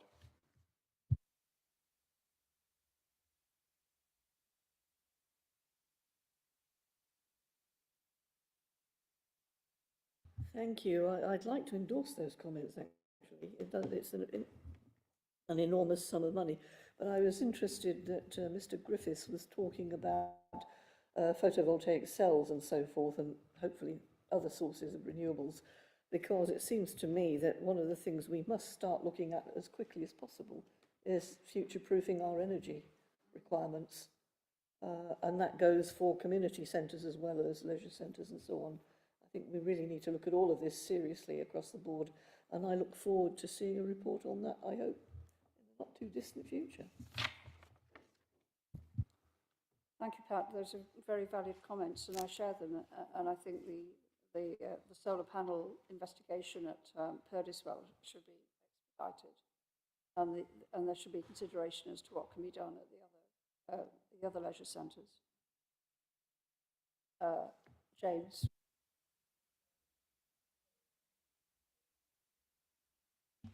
Yeah, thank you, Chair. I was already going to ask a question along these lines, but I think it's even more pertinent because I was very surprised to hear that energy contracts aren't in place, even though the existing ones, obviously, we knew for a long time when they're about to end.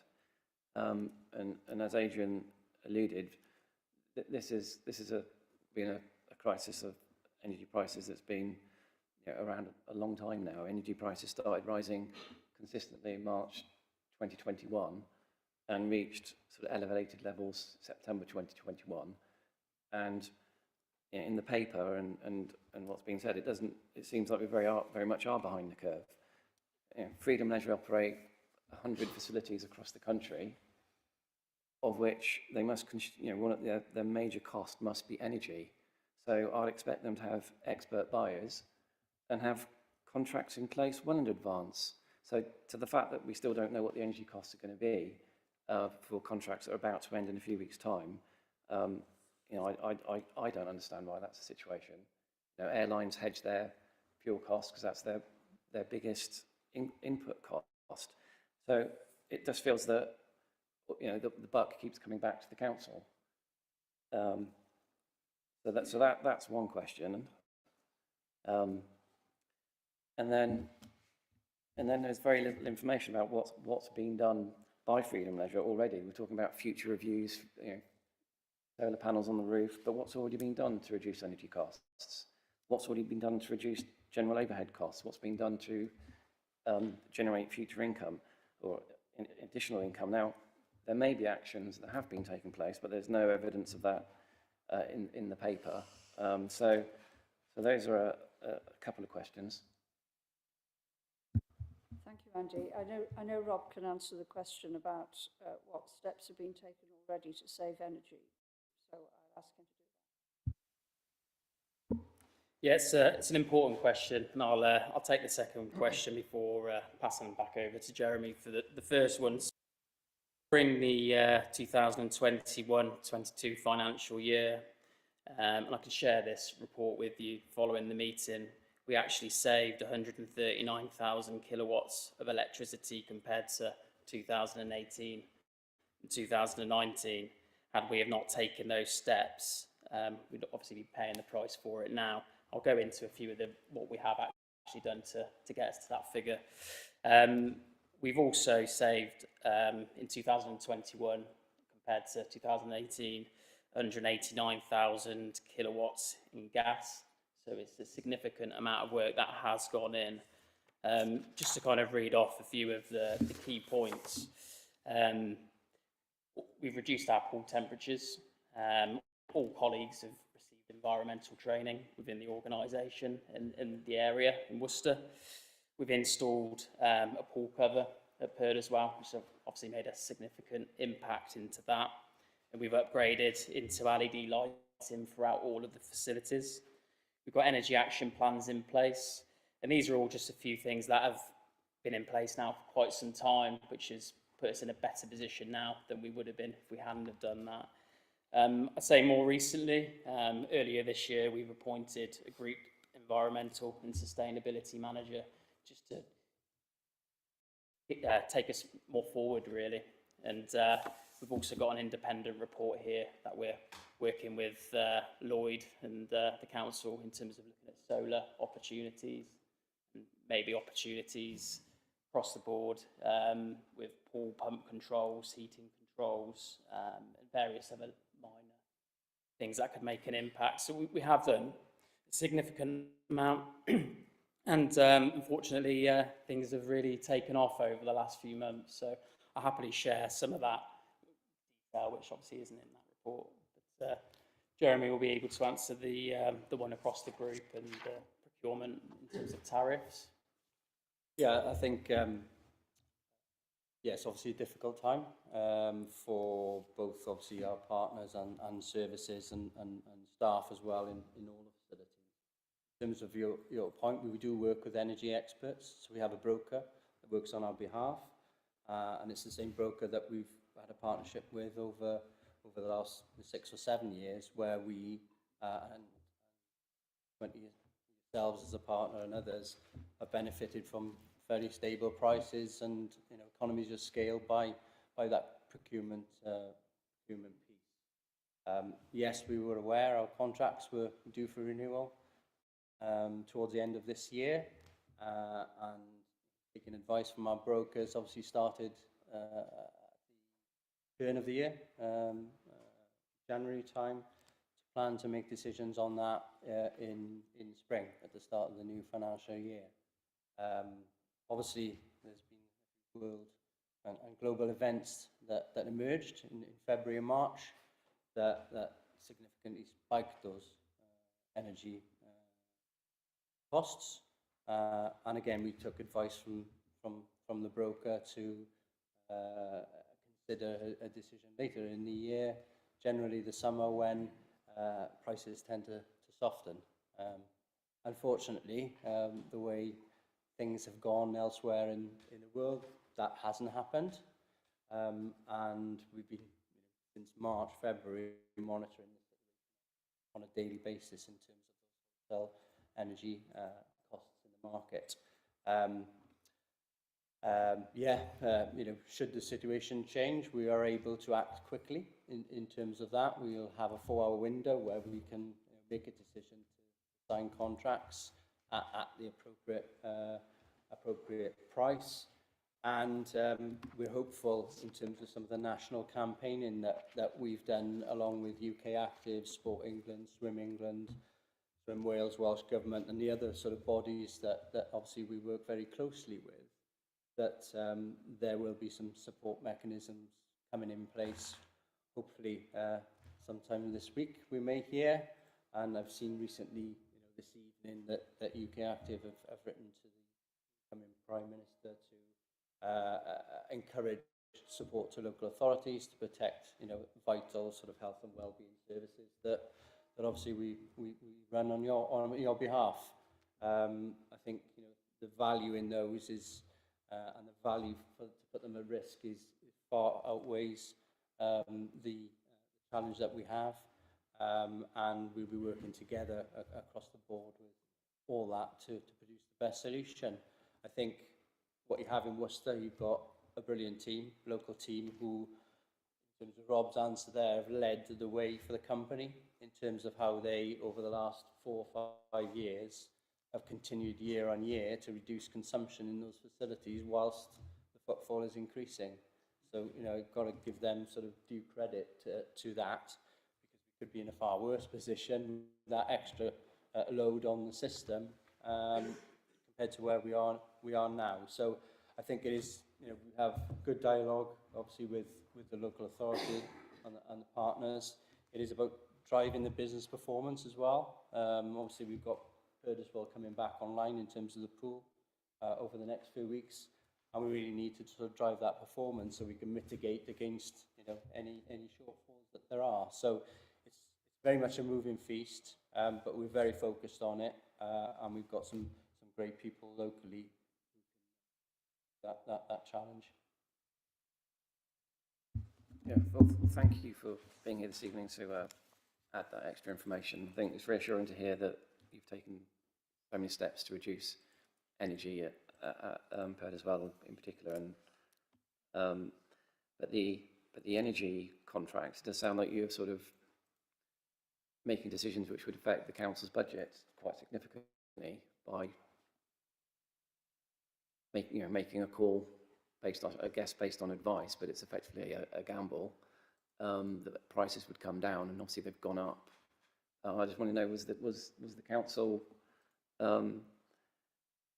included in that decision-making process, which obviously is going to come back to cost the council and council taxpayers quite a lot of money? Thanks, Andy.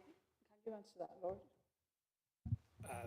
I think I'd refer to my earlier answer, Chair. We've met regularly with Freedom, probably on a 6-weekly basis now for 2.5 years, and yeah, the conversation is bound to have happened. Did we have a detailed conversation back in winter, spring about it? Probably not. What we have been is we keep getting the most up-to-date forecast we possibly can from Freedom to allow us to budget as accurately as we can. But I don't know whether Shane wishes to add anything. Through you, Chair, nothing to add specifically to that, but just in general, we through the COVID period, we were funded by government. We received 75% of 95% of the costs, and we had compensation in that respect. And in the following year, there was a further quarter of that funding, but for the remainder of the year, we more or less achieved the level of management fee that we would normally expect in a normal year. So we in overall terms, the Freedom Leisure contract hasn't been a net cost to the council more than perhaps 10 or 15% that it would have been. When you consider the period that we've been through, I think that's worth bearing in mind. Thank you. I think in the future, especially with the volatile prices that we're seeing in the energy market, we need to keep a closer eye on the energy. Next, I have James. Chair, thanks a lot. The key one part of this document, there are lots of key parts to this particular document, but the one that is quite significant for me is the review that is planned. I take Councillor Gregson's point about this.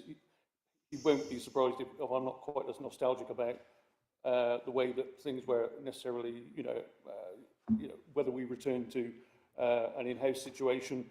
I don't think the system itself is necessarily structurally flawed.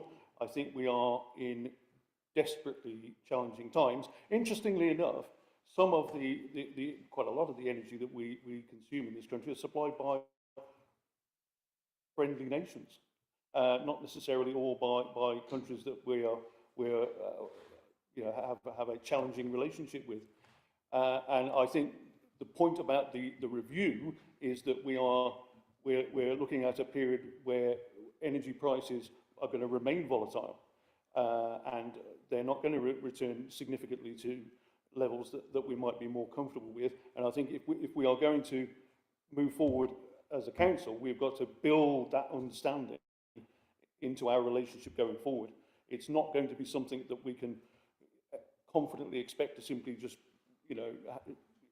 tip over to the point where we return to whatever we may have felt we had before. This is something we're going to have to live with going forward. And I think that ability to look at the thing in a root and branch way is absolutely critical. So there's no question attached to this. It is a comment, but I think we need to move to that point where we have a forensic look at how we're going to proceed over a much more strategic period. Again, that's essentially all I have to say. But yeah. Thanks very much, James. I now have Chris and then Jenny. Thank you, Chair. When I read the paper, I was frustrated, disappointed, partly because I've been a big supporter of the pool and leisure, and I thought that's because it's cash positive to the council, whereas previously the last pool used to cost us 300 grand a year. This pool tends to, and the contract generates this income. So I've always been, and I am now less frustrated because I've heard what you've come in and told us about what you have done. My frustrations were much along with Councillor Stafford's. Why haven't you been doing solar panel? Why haven't you been reducing the temperature of the pool? But that wasn't in the paper, and I think that's not good. We should have had that information, I think, because then it would have been a more balanced position, because we would have been able to see the positive things you have done. I am still, like other members, very keen to find out what you're going to do going forward. But yeah, I'm appeased somewhat of where we are, and it's good to see that overall the pool does the leisure contract does generate an income for the council whilst delivering a fantastic service for our residents in terms of gymnasium facilities and the pool and the wider activities you provide. So it's a benefit us, but I do understand. I'm happier now that I know that you've been doing some work in the background, which we weren't given sight of. And I don't know whether other committees have had that information, in which case I may not sit on that committee. But I'm a happier man as I go home this evening. Well, that's good to know. All I need is Haaland to have one more shot on target and I'll be an even happier man. Jabba.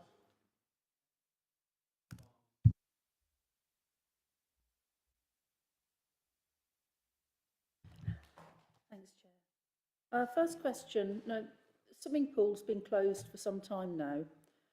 When you reopen it, what percentage extra will it cost you in heating the water and all of those sort of things?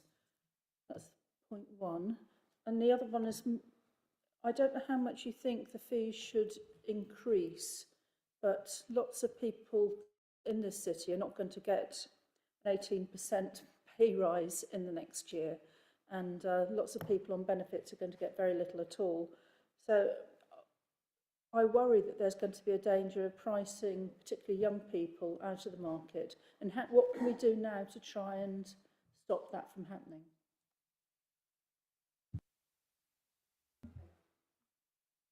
Thanks, Jenny. The second point about the fees and charges isn't really part of this paper. I think I now have Jabba. Sorry. I think it's been budgeted for in terms of the figures that we can see in front of us today, but I can come back to you more specifically with what we'd expect to see in terms of energy costs. All of our costs have gone up around us, as we all know, but just in terms of pool chemicals, we're forecasting an increase compared to the previous year of about 10%. So our pool chemical costs have gone up, as well as utilities and so on. But I can personally send you an email with some of the key data on after. That's okay. Lucy. Just really a question. So between October and March, you're going to want maximum, you've had to request a maximum of £2,550,000. What do you think it's going to be for the next 6 months? Or I don't know, but I don't know what you. Well, we have already got that information. Over the next year, it's going to be £600,000, or at least that is what's predicted at the moment. But prices are volatile, so it might change. Yes. Jabba wishing to contribute.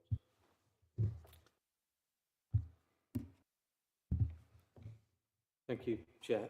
Just, I suppose, a couple of points. One, I mean, I think that judging the mood of councillors around this room tonight, I think is unanimous in terms of actually a serious review is actually needed, where we go freedom in the future, and looking at the hard figures and whether it's whether there are better options. I think some of the nuclear options are real possibilities in terms of where and there may not be nuclear options, there might be sensible options when we get to the time of thinking in terms of making the difficult choices, whether we shut a centre a day, a week across the globe. But what I will say in terms of the difficulty the leisure industry has had over the last 2 or 3 years, and in terms of certainly some smaller independent gyms across the city that have suffered really over the COVID period, and not much help has been forthcoming from the government.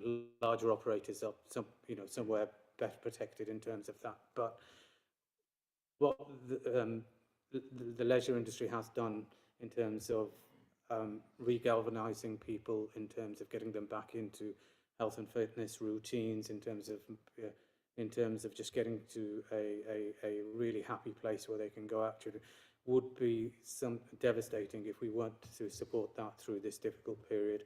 I think that would be really have consequences far greater than we can currently imagine. People are going to be cutting back on luxuries in terms of going out and etc. In terms of that, one thing they probably won't be cutting on is accessible, affordable gym memberships or leisure classes, which keep them in contact with their friends, with their social groups.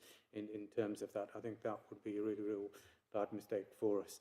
One of my colleagues mentioned around sustainability. One of the first questions that I asked in leaders group was, could we spend that 250,000 on photovoltaic and solar paneling across our centres in terms of recuperating that money? So some of these questions we should have kind of done beforehand. I understand the sustainability officer is now employed.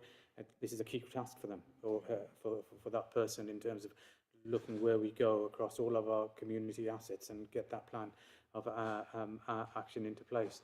I think we can support this tonight in terms of the greater benefit that it'll bring, but I think there's some hard questions to ask over the next 6 months. No doubt the situation will evolve, and I think there's a certain appetite around the room in terms of actually re-evaluating where we are with the Freedom Leisure contract. Thank you very much, Jabba. If I can just summarise, and we can move to a vote now. We only have two significant recommendations here. Sorry? Oh, Councillor Andy. Thank you. Yeah, I just want to clarify that although I obviously want to ask challenging questions of Freedom Leisure, I'm just following up from people thinking that what the mood in the room is. I'm very up for asking challenging questions of Freedom Leisure, but I don't think I'm in the position of sort of nuclear options or bringing anything in-house. That's certainly not where I'd be coming from. But I think more information, more communication, and maybe as Chris said earlier, that maybe that has been provided to other committees and we've just not seen it tonight. But I just more reassurance than is where I'm coming from. Thanks very much, Andy. Those are all valid points, and I think the report would have been better if we'd had that information. I also don't think that the nuclear options are viable, and I think we should support these two recommendations. Can we move to a vote? If you're in favour of recommendations 1, 2 and 3, please raise your hands.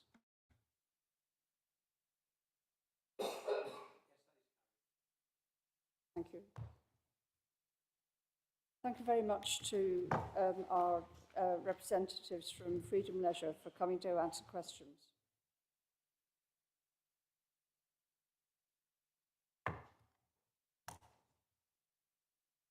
We are now on item 9, which is the process and timetable for preparation of the budget 2023 to 24 and the medium-term financial plan 2023 to 24 to 2027/28. Shane? Thank you, Chair. This is one of the harbingers of autumn. The budget is appearing over the horizon. We've already seen this evening quite a lot of some of the discussion which is going to take place as we move towards setting the budget for this year. As always, it will be an inclusive process. So we'll be running it through all of the committees, an opportunity to review existing budgets and start to identify areas which they want to contribute or comment on as we go through the process. It is an inclusive process, so we always kick this off with a meeting of all members, which this year will be on the 11th of October. And I'd urge as many members as possible to attend this one. It's obviously going to be a different and challenging process compared to some that we've had in recent years. We are in the position, as has been the case for some while now, that we're in one-year settlements from government, so that will happen towards the end of December, as usual. And that may change the picture, in which case we may put another all-members meeting in January. It's a rather truncated timetable this time, but in the past we have done that, where it's felt that the picture's been significantly changed by the settlement. We may hear news in the next few days. Some of the issues which are around for discussion is how businesses will be able to cope with the pressures, and that, of course, may have an impact on our business rates, income. There may be questions around the level of council tax, which we can set without a referendum, so that might be an area for consideration. We will need to think about income, around all of our income issues, and of course that will significantly increase the emphasis around the income generations comments through December and January around what goes forward to council by way of charges for fees, increases for fees and charges and so on. So there will be a lot of additional considerations this time around, but as ever, we'll try to take into account everybody's views and bring everything together into Policy and Resources Committee in early February with a view to taking things through to full council, where I've no doubt, as always, we will get a positive, unanimous approach to budget setting as we've so often had in recent years. I look forward to it, but if there are any questions about the process, I'd be happy. Thank you. Do we have any questions?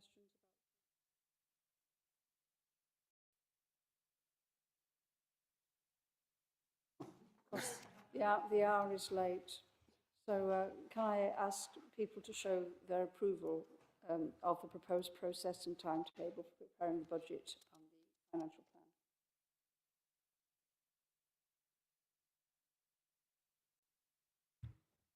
We move on to agenda item 10, which is outline proposals for the annual survey. Thank you, Chair. This again is a familiar process now. We tried to shorten the survey a little bit. Our responses weren't so great last time, and maybe they'd expanded somewhat. So I've taken out any of the references to COVID, as we don't feel we need to consider those anymore, and tried to put more emphasis on the services we deliver and the things that we've been doing over the last year. So they've been brought forward to the front of the survey so we can get a view from people about those. And of course, there are the usual questions around whether or not we should be spending more or less on certain items and what people think about things like car parking charges or council tax levels, all the things that we're interested in, what people feel about in the city. As usual, there's a list of things that we've done over the last year in a list of following projects. If members have any views about whether or not any additional things should be included, then I'd be happy to hear those. Or if there are things in there you think aren't appropriate for us to be speaking to the public about at this stage, then let me know, and we can flex that element of the project of the survey. Sorry. For the most part, we are looking to simply keep information in, so we can take our our trend analysis over time. How do people feel now compared to previous years? So it's largely a set process.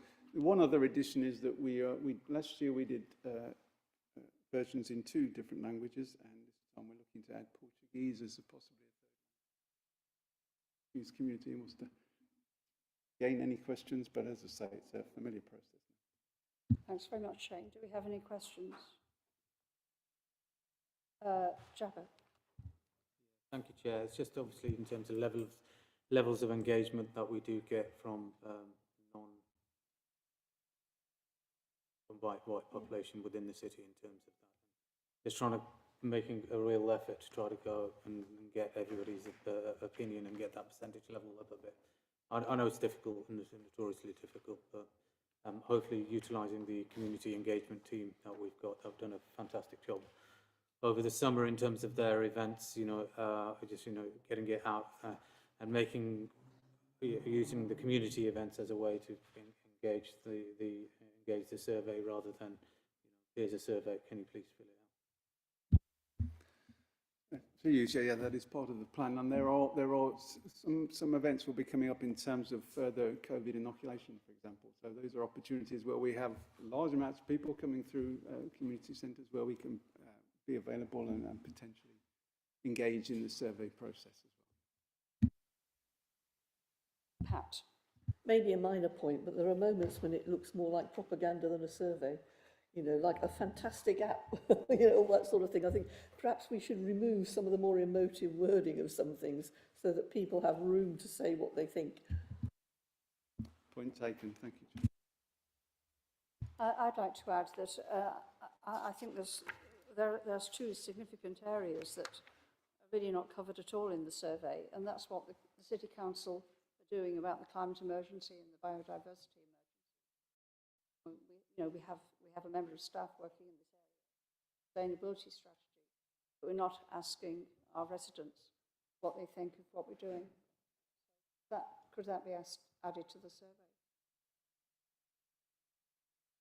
I'm certain that it could. I'm trying to think how we would phrase that in terms of what actions that we've taken that we want to include.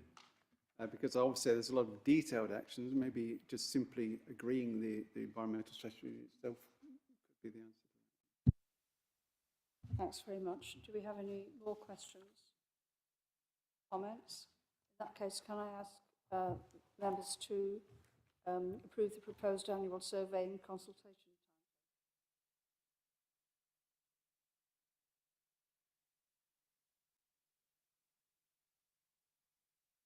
Well, we've reached the end of the agenda, you'll be pleased to hear. So, and there isn't any other business. So thanks very much, everybody, for all your dedication and input tonight. It's been a really good meeting. Thank you.